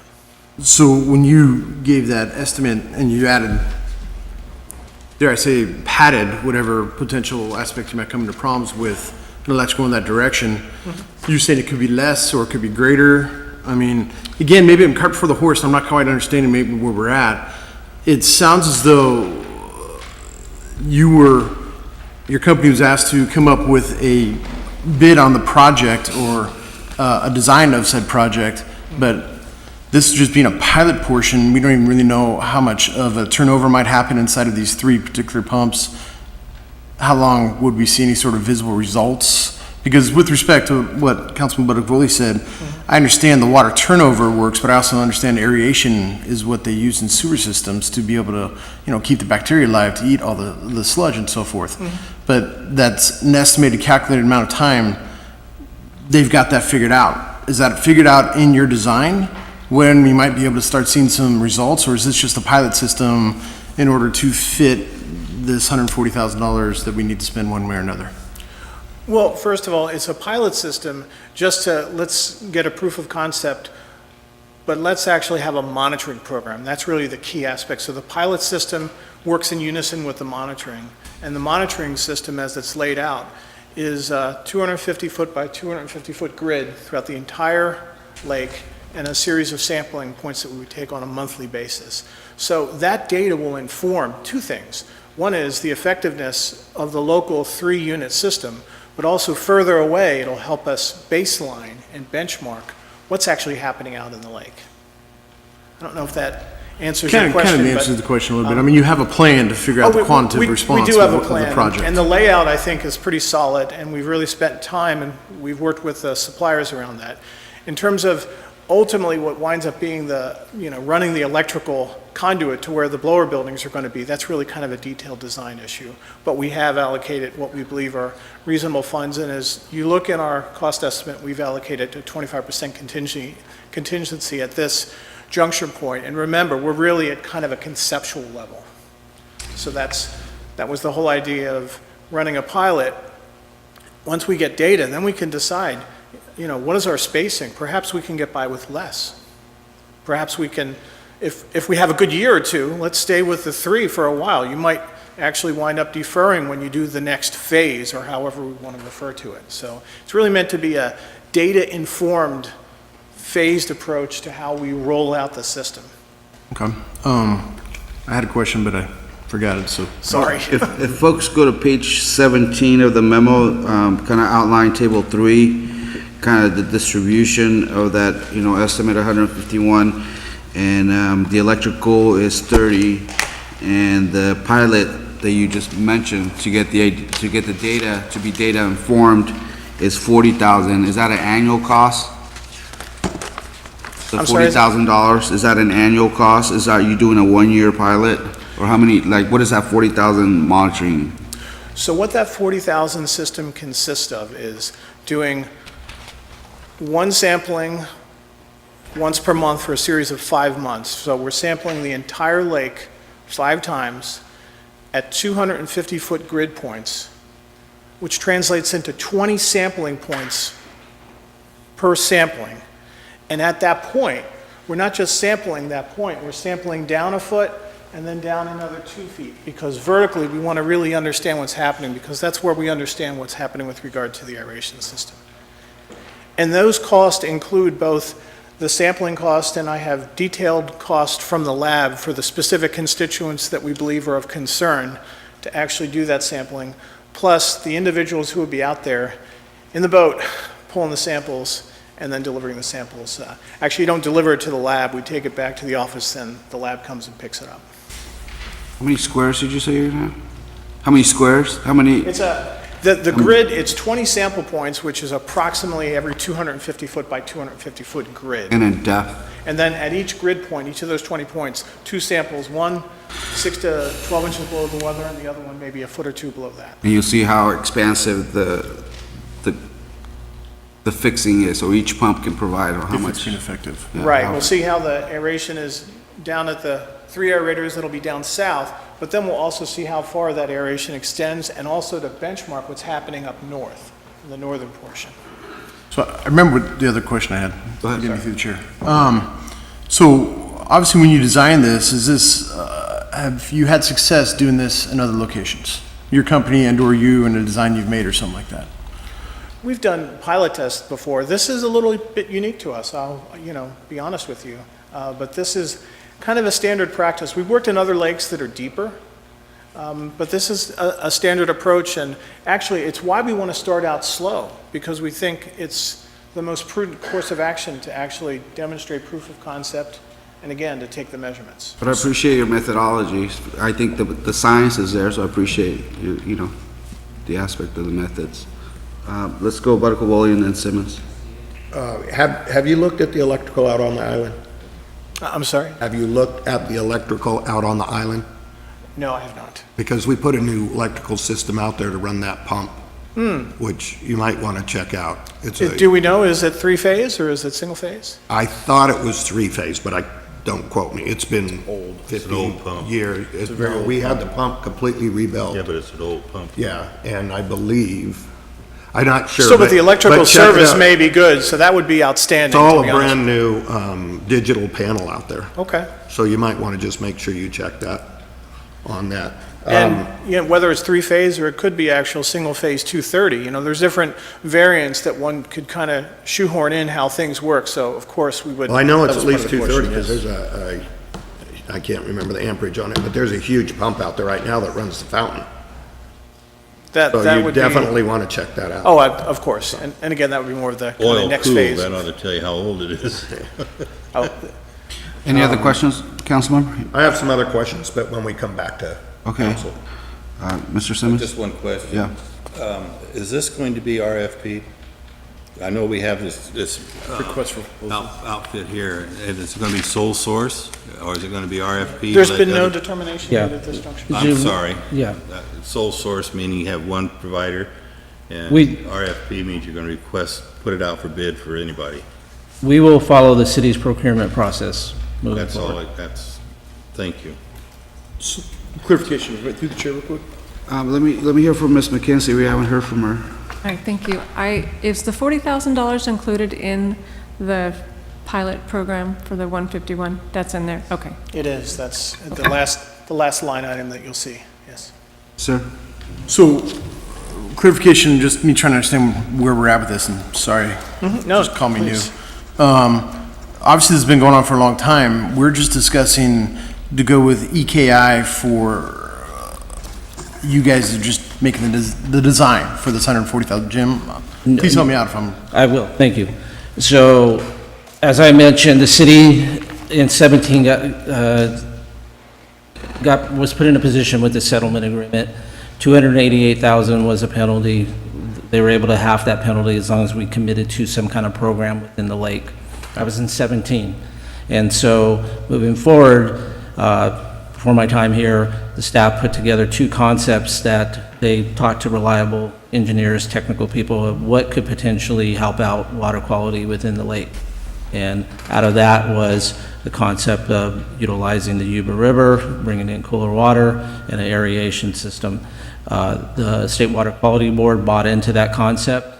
Then came the supplemental environmental project, and the requirement from the Water Quality Board was to kind of do proof of concept, okay, let us know which one you're going to select, which one you think would be viable for the city to move forward with, to actually invest that $144K into the lake. So the exercise for EKI was to study lake data as well as look at the 2 concepts. And as you saw in the report, the concept of an up and over from the river was just astronomical from a cost perspective, and was I think faced with a lot of, I think, challenges moving forward. So they zeroed in on this particular aeration concept and project, and then put that to concept to more of, I think, reality of where it could go from a pilot program to ultimately the whole lake in general. And so where we're at now is just making that decision to move to the next level, which would be based on the data.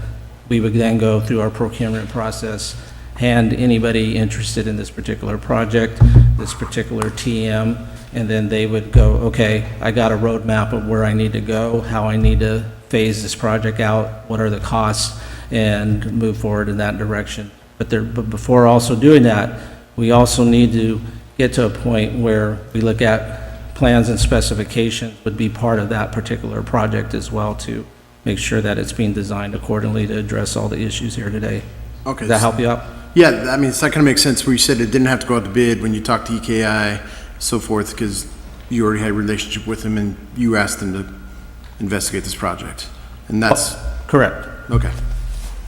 No, wait. That was a previous. No, that was the previous project. This one was when we selected EKI as the contractor to move for, consultant to move forward, we went out through a competitive bid through an RFP. Okay. You did. And we missed that part. scoured, the state to find some reputable consultants that handled this type of work. And I think at that time only made one contact with another consultant that did not bid, and then EKI stepped up to bid on the particular project. Thank you. You got it. Can I follow up just real quick? Going back in history, Bruce hit on a good point, because when we did the survey, we do have a 2,500 acre foot per year contract in perpetuity with Yuba County Water to provide the river water into Ellis Lake. But we had to put a fish screen in and all that other stuff. Okay, so that was just cost ineffective. But when we did the first 3 issues, it was river water and it was aeration. And so it boiled down to we couldn't do the first. And all the hawk flew in the power box and burned it all up. Anyway, the long and short of it. To get back to what I'm saying, you used to have the ice house over here, frigid water coming in and the river water coming in. That took care of the algae. There was never a problem with algae. But when you start pumping groundwater, there's so much nutrients in groundwater and chemicals, whereas river water, snow melt, and there's very little. Right. So that's why it stayed so pristine for all those years. But when you start pumping groundwater, you got a problem, because it will pollute it with algae. That's my answer, and I'll leave it alone. Thank you. Any further questions for staff or our consultants? Thank you, sir. Thank you. I'd like to open up to the public.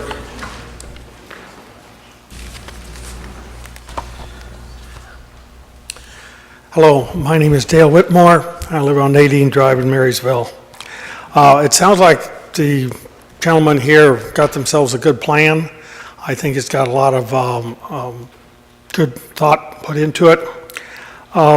We do, besides the past issues of river water and ice house water that help the lake, one of the current situations that we have, and we have been discussing this for several years now, is the large population of common carp that are in Ellis Lake.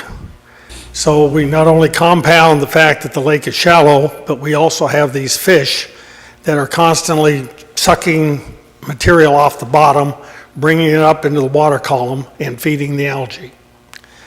And I think without looking at a way to control the carp or to eliminate the carp, I believe it's going to be a real uphill battle to put these diffusers out there and try and clean up the water. I mean, it'll probably take much more to do if we still got those carp in the lake. And I think there are ways to try and get them out of the lake. But Dale, weren't you gonna shock them? Didn't you get the permit? Yes, that was one of the thoughts that we worked on. Frankly, I think the only way to get rid of the carp is you've got to drain the lake. And I think that is one of those ideas that needs to be looked at. And of course, we also have a lot of other problems with Ellis Lake with sidewalk repairs. I think we could also do a lot for fish habitat enhancement. And I think that this ought to be something that goes before the City Parks Committee to be discussed as to other ideas, other thoughts to come up with an entire plan for Ellis Lake, to rehab the entire lake and get the place looking the way it should. And I was quite excited with Jim's comments here about some bigger picture here for Ellis Lake, which I assumed means that we're going to look at sidewalks and better public enhancement, ways to get people. I mean, we got a sidewalk around it that's really too narrow for people to walk around without bumping into each other, and got constant fishermen and pedestrian problems. So anyway, all those things, I'm excited that we're getting focused on Ellis Lake. Thank you. Thank you, sir.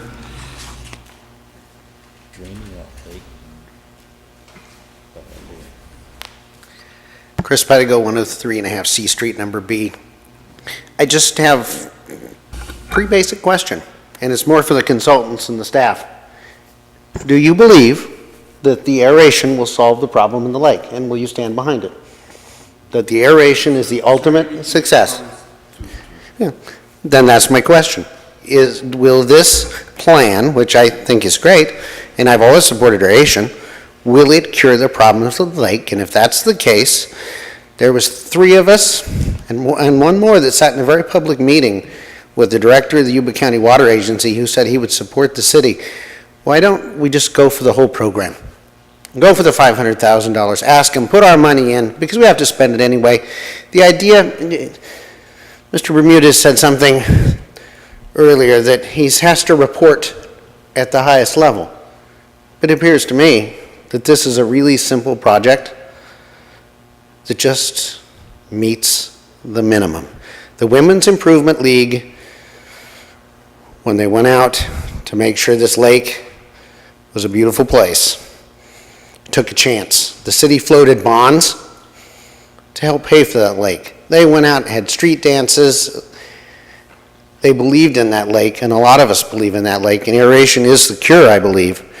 But my question to staff is that going to cure the problem? And if that's the case, why aren't we asking the water agency, as they've pledged in the past, to make a full and honest commitment to do the entire project, and once and for all, honest to goodness, clean up that lake and make it look like it's supposed to? We always talked about the jewel of the city. This is the chance, and that's the water agency's mission, is to do that. So I think we should ask them, and I would like my question answered.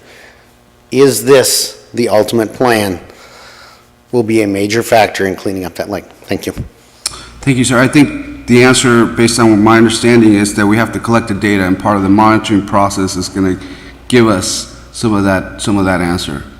So until we go to the pilot and collect the data and do the analysis and see how effective the aeration project, then we'll be able to see how effective, whether we want to expand it or not, or we move forward into other projects. Kelly, Rich Creek. I'm stick to the questions for this, although we probably need an Ellis Lake workshop. Okay. If my question is more, if we could ask the consultants to expand a little bit on the phosphorus chemicals. If we're aerating, I guess they're put it in here so they feel a need to do that. And I was just curious as if that's due to the groundwater is contaminated with chemicals and that's what's going into the lake. Just to expand on that, explain a little more. If it is that, maybe we should look at, I don't know that we are putting chemicals on the lawn around there, but that would be my next question. We need to look at that if that's the case. I just wanted to bring that up for a thought. Thank you. So are you talking about the alternatives of treatment? I think my understanding is they're saying they're going to aerate and still do the chemical phosphates. And I thought aeration, that's why you do it to kill the algae. So do we still need to add the chemicals? And if so, why are we adding chemicals? I'm just assuming it's because... So our current program includes chemicals? I guess I wasn't too aware of that. We actually add chemicals right now to our lake? To the lake? Uh-huh. Not that I'm aware of. Okay. With this program, it's a two-pronged approach. It's a two-pronged Okay. approach. It's an aeration system, and there is an introduction of some kind of chemical that will, I think, maybe neutralize is where they're trying to go. I guess I didn't see that in the pilot, but Yeah. I didn't see that in your chart, table 3, but go ahead, sir. Yes, go. Yeah. It says as needed. So, stepping back, the typical practice that's used throughout the U.S. in lake management strategies usually focuses in on two primary elements, aeration as well as chemical addition. What we're proposing here is, let's start with aeration. No one wants to use chemicals unless chemicals are required. But using alum and or this Foslock, it's a variant of alum, these chemicals are primarily used when there's a lot of stormwater that would come in that would introduce a lot of chemicals that would basically be phosphates that would get into your lake. Now, phosphates are the limiting chemical for algal blooms. So stepping back, as part of the monitoring program that we're going to do with the piloting, we're going to be monitoring for phosphates. So when we monitor for phosphates, the aeration sets up an environment that is not conducive or anti-conducive to algal blooms, and that probably should be enough. The only reason we retain chemical addition is, should in the future it be needed, it would be an augmentation strategy. And to be very clear, if that has to be done, that will be data-driven, just to kind of reiterate what we're talking about in terms of our monitoring program. Okay, thank you. Did that answer your question? Does that answer everybody's questions? I think that was the question. Okay. Yeah, thank you. Great, thank you. Any other comments from the public?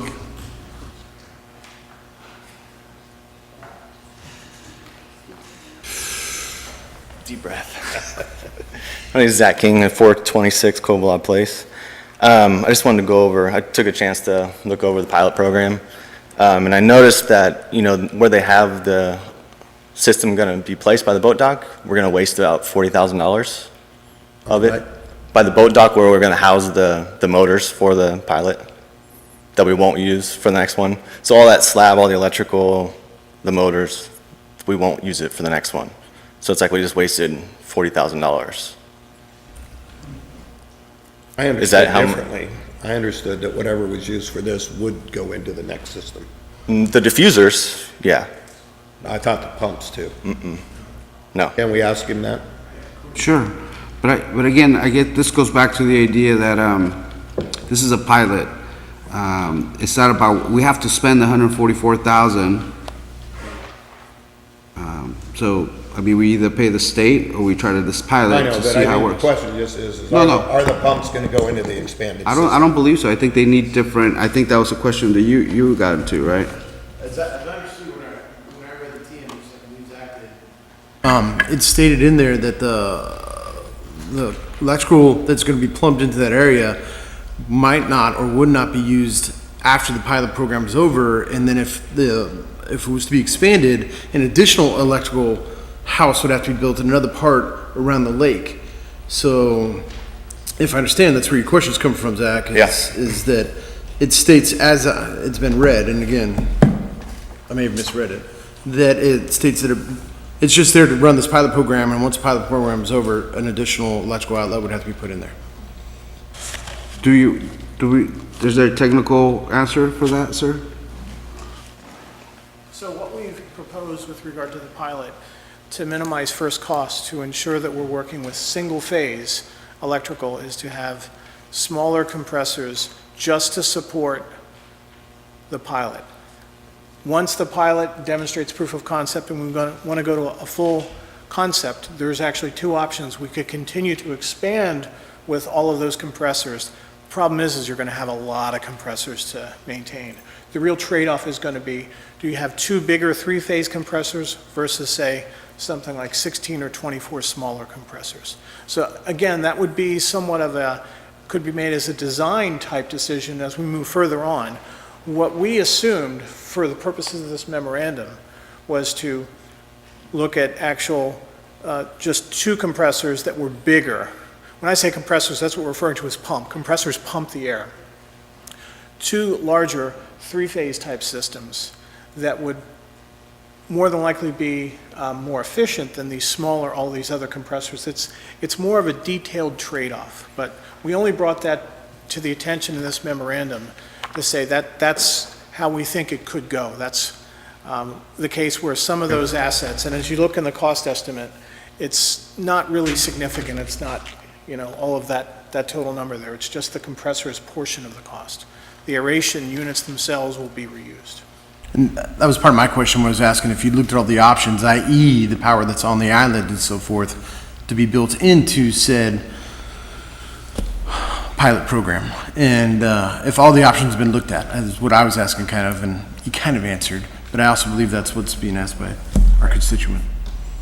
So, are you going to look into that more options within this pilot program, or is what you wrote on the TM is what you wrote? Well, that was our proposed approach to try and minimize first cost, not really knowing the full extent of the existing electrical service out there. Remember, that's more of a detailed design issue, and we're just kind of taking an overview. But if it comes out this way, that's a different story, and perhaps We could potentially save money if you figure that works out differently. Of course. We were trying to bound the situation of here you have some disposable assets, not all, and here you have a full, brand-new three-phase system. Within that bound, we're going to be somewhere inside of there. And the next phase of the project, whoever takes over or whoever moves forward with it, that would be something that would be looked into.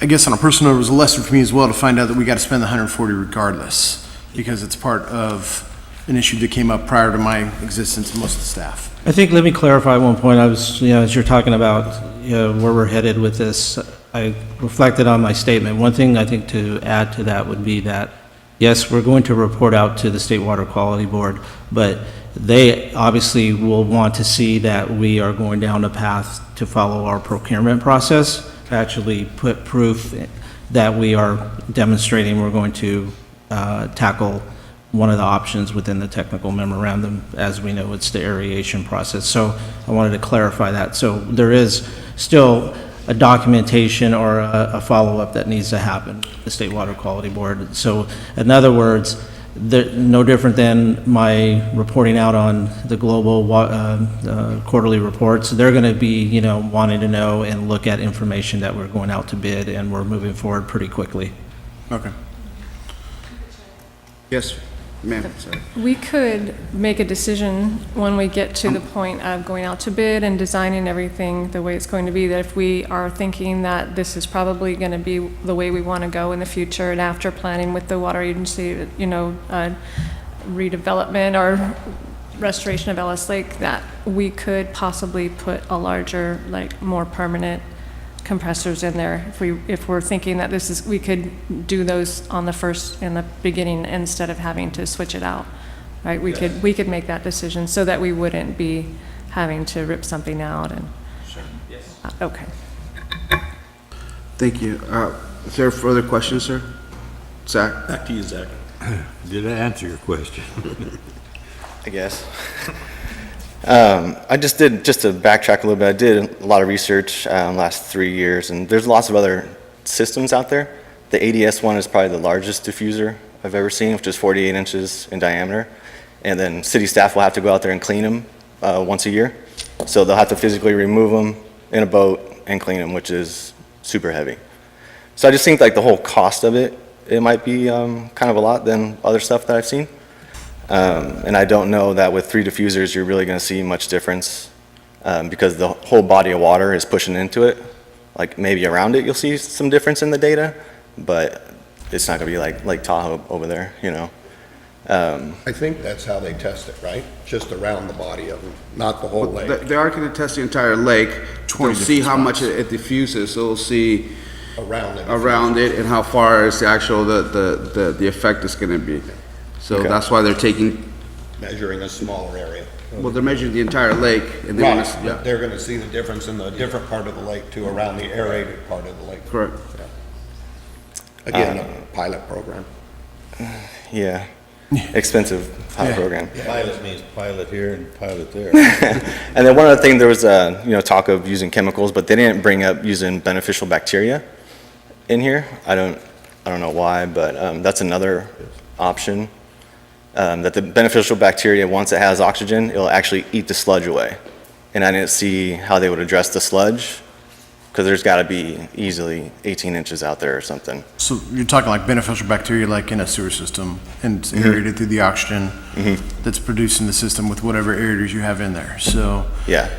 and then again, that would be a technical question to go back to the designer, would be if that option was proposed to be put into it, would these aerators be enough to keep the beneficial bacteria alive?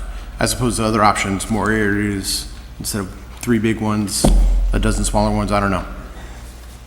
So, that's interesting. Thank you. Yeah, so I guess lastly, I say, in my opinion, we should try to hit up the water agency to see if we can just do the full-blown plan. Because I got Dave Lehman gave me data on the O2 levels, and there's like nothing at the bottom almost from like 4 years ago or 5 years ago. So the lake needs oxygen to do anything to fix itself, so it's kind of a no-brainer. So, thank you. Appreciate that. Thank you, sir. So is there any other questions from or comments from the public? Sienna, let's go around, get some comments from the council members. Councilmember McKinsey? I'd like to go ahead with the pilot. I'm sorry. I'd like to go ahead with the pilot project. And in the design part of going out to bid, we could talk about whether or not we want to put the bigger compressors in or not, and possibly check out the bacteria as well. So, but yes, I'm in favor of accepting this tonight, going forward. Mr. Hudson? I like clear, decisive plans, even though I know it doesn't always work out that way.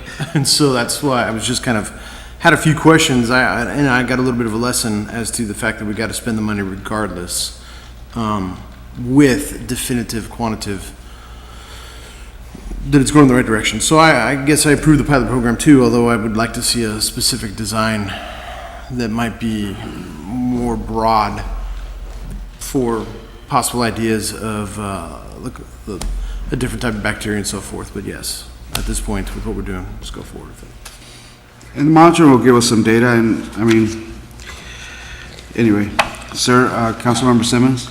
Yeah, I came in and I wasn't too hot on doing this because I felt it was a waste of money, pouring money down a rabbit hole.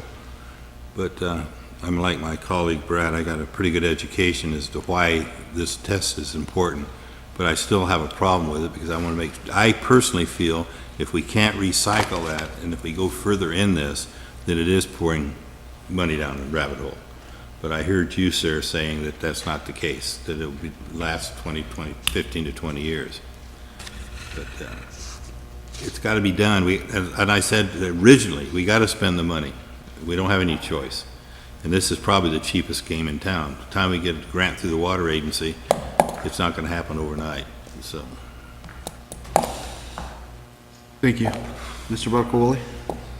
Well, I think the fact that we're caught between a rock and a hard spot with having to spend the money, we don't have a lot of choice here, but my concerns are, this is showing a $45,000 a year operation in maintenance. So we're gonna have maintenance, we're gonna have a PG&E, we're gonna have the monitoring, and we couldn't run the fountain, that was $3,600 a year. And I know that's what it was because we raised the money to pay for it. And that was 20 hours a week, was $3,600 a year. So where are we gonna get the money for the maintenance, for the PG&E, for the monitoring? This, I believe, this $45,000, I guess? Right. Well, it's on page 17, right? I think they kind of describe. The 45 is for the full project at cost O&M estimate. Cost of what? The 45,000 that you're referring to, O&M, is the cost for the full. The entire program. Full program, just to verify, clarify. Okay, well then, in that case, let's go back to, after we get this in and the program in, how are we gonna pay the PG&E, the maintenance, and all that? Huh? You got solar. I think it was allocated Well, here. we're not even running the fountain right now, are we? So, Yes. yeah, we are. Are we? Yes. Because I know what that costs. The solar, we get credit on solar. We have it on solar now? The whole city's on solar. So you're telling me we're not gonna have a PG&E bill? I didn't say that. All right, I'm just curious. It's always where projects get going and then looking down the road for the maintenance and the upkeep and those things that, in 2, 3, 4 years, we've just got a mess. So I'm just wondering if we're taking into consideration how we're gonna come up with that money. I think that's a fair question, and I think that's why we're not going for the full project. That would take the maintenance of the $45,000, to actually do the entire project. Because there's a lot of unknowns, and we hope that some of the unknowns are gonna be answered by the monitoring process and the data gathering, how effective these units are. That will allow us to say, okay, maybe we don't need all, the initial concept of all the different compressors or aerators. Maybe less can do it, and maybe this can be less. Maybe this isn't worthless, and we don't have to do it. So instead of us spending the $544,000 on the entire project, we'll find some information on this that will be very helpful on us determining what our next steps are. If we figure out that this is like the best thing, that can help us, and we want to go for the full project, then that's a decision we can make at a future date and try to find some funding for it. But this is going to give us some good information in the sense that that's why we don't want to jump into the $544,000. That is going to take a lot more maintenance in the future, and we don't know how effective it is. We will know a lot more information after they monitor it. I don't know if that answers, but I mean, that's my thought and my whole It's thing. still a big concern. No, I know. I mean, I understand we've got to do it. I understand the process of doing the pilot program, which is a smart idea. But even running it, when we're talking three-phase motors and that type stuff, we're talking about some electricity. So, just a thought to keep in mind. And that will tell us, do we want to do the bigger project, right? Again, True, yeah. as long as we can pay for this one. Well, no, this is covered. It's covered. This is the No, part. to put it in, nobody's paying the PG&E on it. Nobody's paying the maintenance on it after the first year, right? So, may I? Yeah, please. So if you look at the breakdown, and you look at the 45K engineer's estimate for the full system, and you do a breakdown of how many aerators that actually, encompasses 25, so doing the simple math, okay, is roughly an estimate that would come out to I think, $1,800 to $2,500 for electrical costs, based on just a simple math of dividing it out. You're talking about cost of additional diffusers. For the pilot program, I'm only speaking to the pilot program. If you just do a simple math division and you say, okay, for the X amount of aerators, 25. Right. I'm not at all concerned Okay. about the cost of putting the program in. I know we have to spend the money, we don't have a big choice. And I know all of that's covered. I'm talking about recurring costs that we're gonna have I think- once it's yeah. put in place. So his estimate is going to be about $1,800 a year to run the pilot program for electricity. 1,800 is all? That's what his estimate is based on the entire project. He says, and you divide it up based on what is being proposed, that it's going to take about $1,800 a year to run the pilot program. Okay. That's what I heard him saying, that based on, if we were to maintain. And what does that $1,800 cover? What are you saying that's what it's gonna take to run the program? You're talking about for the engineers to do the testing and all of that? No. What are you talking about? The when you power, I say- thought you were talking about PG&E bill. I am. And Yeah. you have a projected, I didn't see a projected. That's what he That's said. for O&M, operation maintenance. Is $1,800 a year? If you just do the simple math and you break it and do the divisor, and you get to that cost. Okay. Come up to the podium.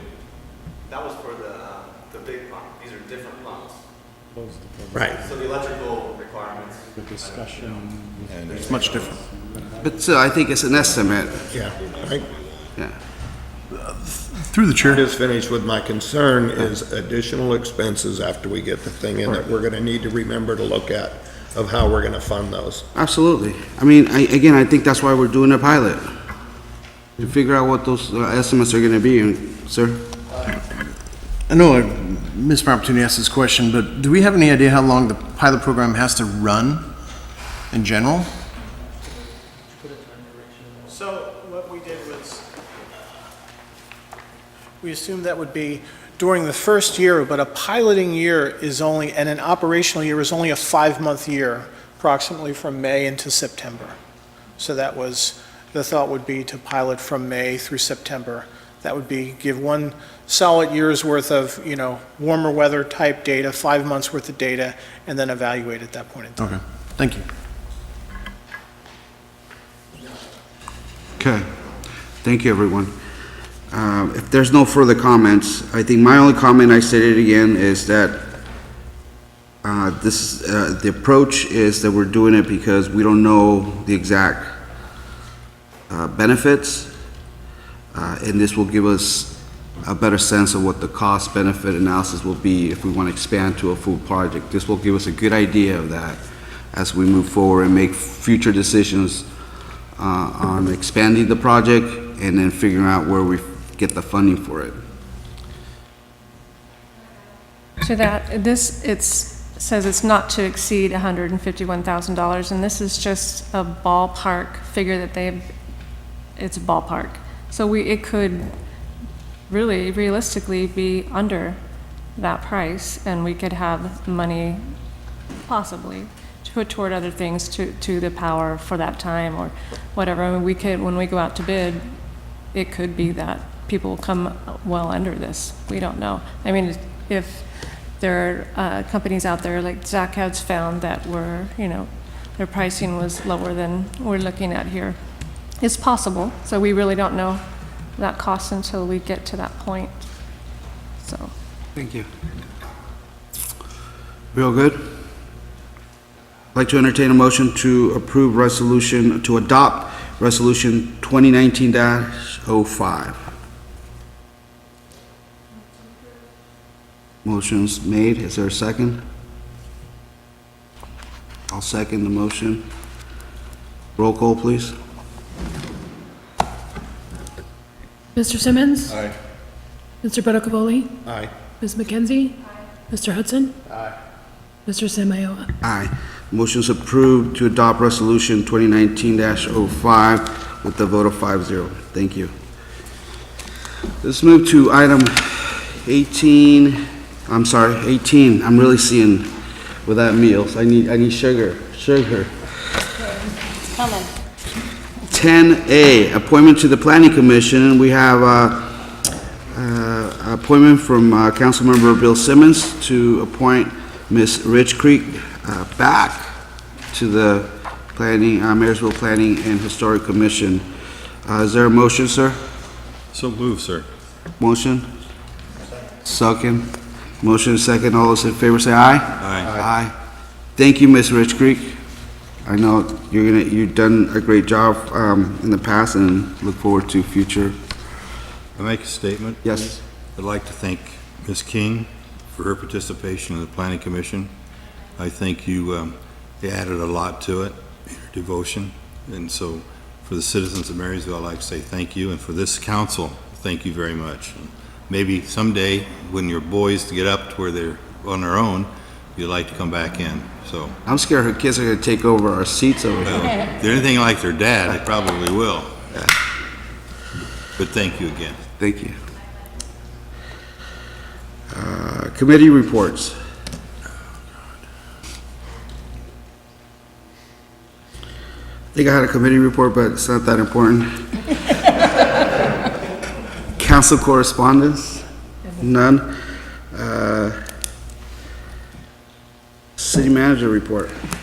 Very quickly, just a reminder that the Officer of the Year Award dinner is on February 23rd. Doors open at 5:30. Tickets are on sale now, and if you have not already RSVP'd, please RSVP by this Friday. That's to the That was council. last Friday, but I RSVP'd last Friday. I just haven't paid. And you have to be there because you'll be presenting. I'm always there. Okay, good. Yeah. I had a question, Ms. Brown. Yes? The Peach Festival, what's the update on the Peach Festival? Actually, funny that you should ask that. The police chief and I had a meeting today with a potential consultant to help us coordinate that for this year, and I'm pretty sure I'll be bringing forward a staff report to the council on February 19th to hire the consultant, but the details, we're still working those out right now. Okay, thank you. Council comments, Mr. Buttercavoli. I just want to thank Bill for putting together our trip to Beale. That was amazing. I mean, anybody that went on that, if that didn't give you a better understanding of our military, how smart those kids are, I never saw a group of kids that were so happy. Yeah. I mean, those boys are happy. And of course, And girls. the fun we had. And young women? Huh? And young women? Well, we didn't happen to be in, Well, what see was too many, part of but the you're right. presentation? They were there, we just didn't happen to interact with too many of them. But I just thought it was a blast. Obviously, riding in the car was scared the heck out of Ricky, and that's what you get for not giving me the front seat. You're right. But I just want to thank Bill for putting that together. That was an absolute blast and education too. It's worth it, wasn't it? Yeah. That 80-mile-an-hour turn got you, didn't it? 90. It was 90. They hit that flight line to Acme to 90 miles an hour. Right? Councilmember Barcola, any other comments? No, that's it. Thank you. Mr. Simmons? Yeah, just a follow-up. You know, we've been working on this training program with Local 228, the plumbers and fitters, and the staff has asked for additional information. That's been on our plate now for over a year. We need to get some closure on it. We did talk to Mark, myself and my colleague Bruce talked to Mark as an informational gathering issue, not to negotiate any contracts, but to try to fill out, as the ad hoc committee, find out what's going on with him. And so we're waiting now for staff to come back and tell us with the lawyer. Okay. Any other comments? I'll wait till he's finished. I want to make it abundantly clear that it was an informational gathering ad hoc meeting. It was not to negotiate any contracts at all, and that needs to be known. So I make a public comment on that for our lawyer and our city manager. Thank you. That's all I have. Councilmember Hudson. I too had a good time at the Beale tour. I thank you, Bill, for setting that up. I also want to just thank Chief Caroline for doing a pretty detailed report on the fire department, and hopefully we can look to the future and how about that department as in all of our departments in the city. Please, Public Works, all that. Thank you. Vice Mayor McKenzie. So I just wanted to let you know on Monday, I think I sent an email out to everybody about the task force meeting that we hosted over here in Marysville, and we had a great turnout. There was 40 people from both communities representing Chamber of Commerce, the high school, businessmen and women. Churches were there, also the Boy Scouts, and just all kinds of representations from all sectors of our communities, and discussing forming a community task force to meet the needs, various needs of the city. Some of those things that came up were graffiti and park care and addressing needs with the youth, even things with we talked about the program that Chris Sachs has done with the homeless court. So it's there's the formation is in process. There's going to be another meeting coming soon. And I know there was some confusion whether this was like a faith-based city kind of entity being formed, and it is not. So I want to clarify that. It's not, but the idea is to connect resources to address issues. So those resources could be human resources, and part of that idea is that in the faith-based community, there's a huge pool of human resources who want to do something, and so we're connecting people and resources to people who need help, possibly in the schools who need people to come in and read to kids, possibly city parks where we need cleanup and things like that, like Johnny Burke's church is already doing that. So anyway, that's happening, and at some point we might want to bring it before the council to see if we would like to have a representative from the city going to those meetings. In other cities where this is happening, they have the police chief going, the city manager going, potentially our community development director, a staff representative to go and be able to hear what's happening, be able to give input, and possibly bring a need before the task force. So at some point we might want to decide whether or not we would like to have a city even a council person or a staff member participating on that. So I will bring more of that to you later, but I'll send you information as well and keep you updated on the meetings that are coming. Thank you so much. Mr. Mayor? Yes, Can sir. I make one comment I missed? Sure. I thought the presentation we got from the fire department was great, and I know Chris has put some together. What's the chance of us getting one from the Public Works? Their equipment's bad, everything going over there, their manpower. Can we get something with them too, maybe to give us an idea on the next? There's a great chance that you could get a Good. session like that. Good. It would, what's that? You want just Public Works or the whole community? Probably all of it, but I mean, we've kind of broken up fire. I mean, one of the reasons I asked this is because of the way our sales tax money was kind of allocated, and it was Public Works along with a few other things that you're probably talking about, and the fire and the police. So I want to see where we sit with them so we can start. They've got the same problem with equipment as fire department has. Hopefully we've fixed the police departments, and they're in the same boat of old equipment and that. So it'd be nice if we could get some kind of something put together with find out where we're at there too. Sure, certainly, yes. Thank you. Thanks, Mr. Mayor. Yep.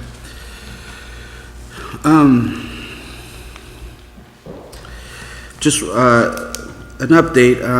There's going to be a 5K in Davis, February 24th. I'm going to allow Chief Sachs to kind of help me on the proceeds for this event. Every year, Davis has a run, and this year they're dedicating their annual run where they shut down the entire city for the 5K run. They're dedicating their run this year to Natalie Corona, the police officer that was shot and killed in the line of duty in Davis last month. So they're doing a big benefit run for her scholarship foundation. The Odd Fellows also of Davis are holding a concert right after that, and all the proceeds from that go to an Odd Fellows scholarship also that will be in her name as well. So just if anybody wants to attend, I can send them the link. I think we've got a team of like 25 already that's going from the local. You don't have to run, right? No, it's run or walk, 3.2 miles. Yeah. So, if anybody's interested, I can get you the information to participate and attend. So, thank you. Also, event is right out, and I'm going to send you an email tomorrow. We're going to challenge the council from Yuba City and for February month to worry about the heart, and so they're doing this competition among residents to see, to start to sign up to the system and kind of, count your steps on a daily basis, and then be able to kind of feel good about maybe motivating yourself to maybe be a bit more active. So our challenge to you as City Council is that we are going to be able to take more steps in the month of February.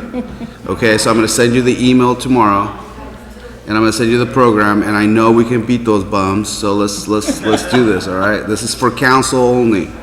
All right, folks? All right. Don't we have to have a Fitbit? How are we going to measure it? Well, when we go to Stassi's, we'll talk about it. That's not going to affect the brownout talking about. I think your phone can count your mileage if you have a smartphone. But for the public, please try to sign up with Adventist. They have a great program. And I'll send some stuff out to staff so they also know about it. I believe that they're going to design a path around Ride Out, so folks can actually do that. So I think they're going to tape it and chalk it around so people will have a little path to kind of take for their staff to kind of also enjoy the city. There was another challenge that I won't remember because I need some food. Happy Chinese New Year, everyone. I know the Bacchai is an important event for us, and we look forward to that. On the second week of March, I believe, it will be the Bacchai Festival here in Marysville.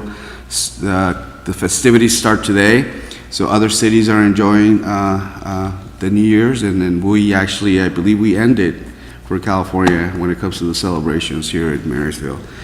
I do want to thank Councilmember Simmons for that great visit and tour.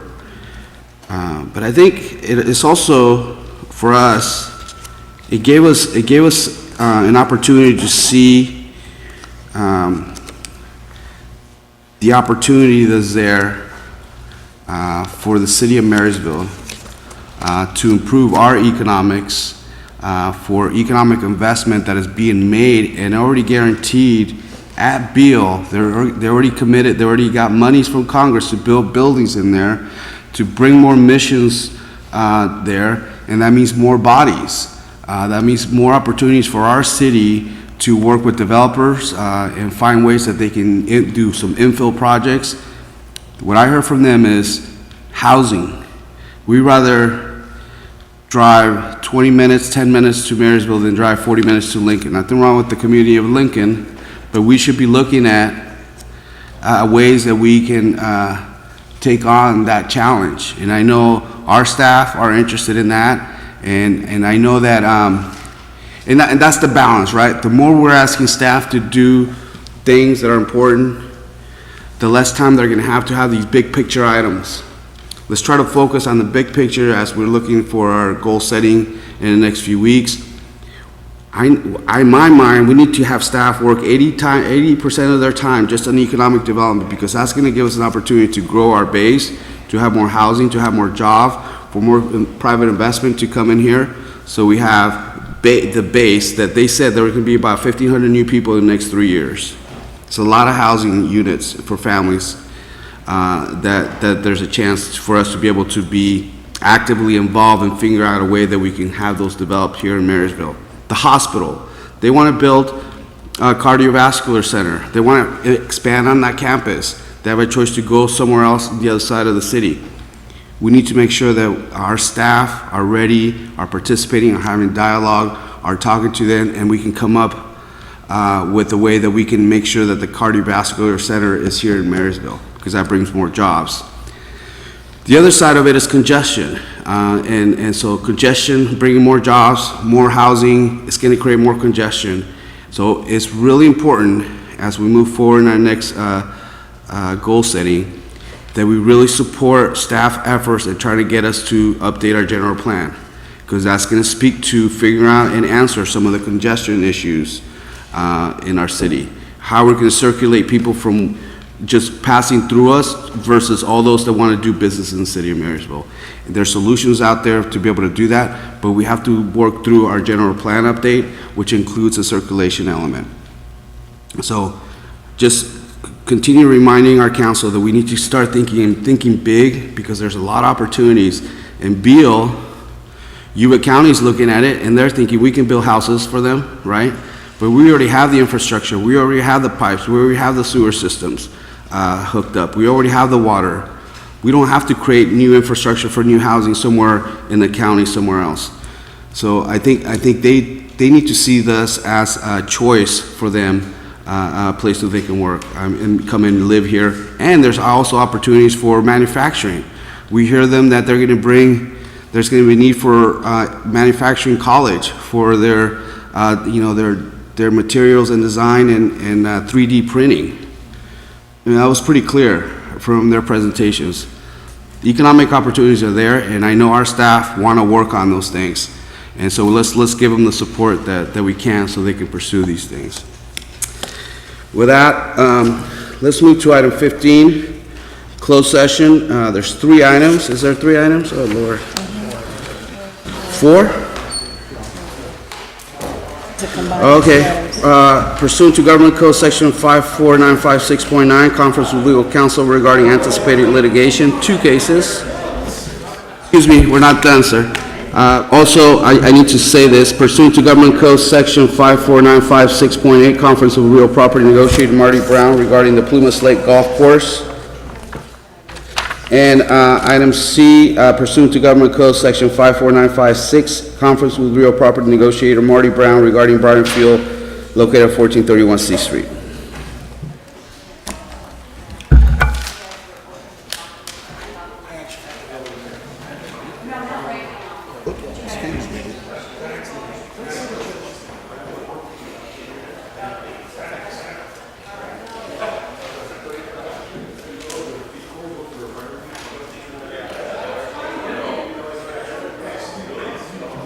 There is no reportable action. Staff have been given direction. We'll adjourn to a special meeting of the City Council on February 19th at 5:30.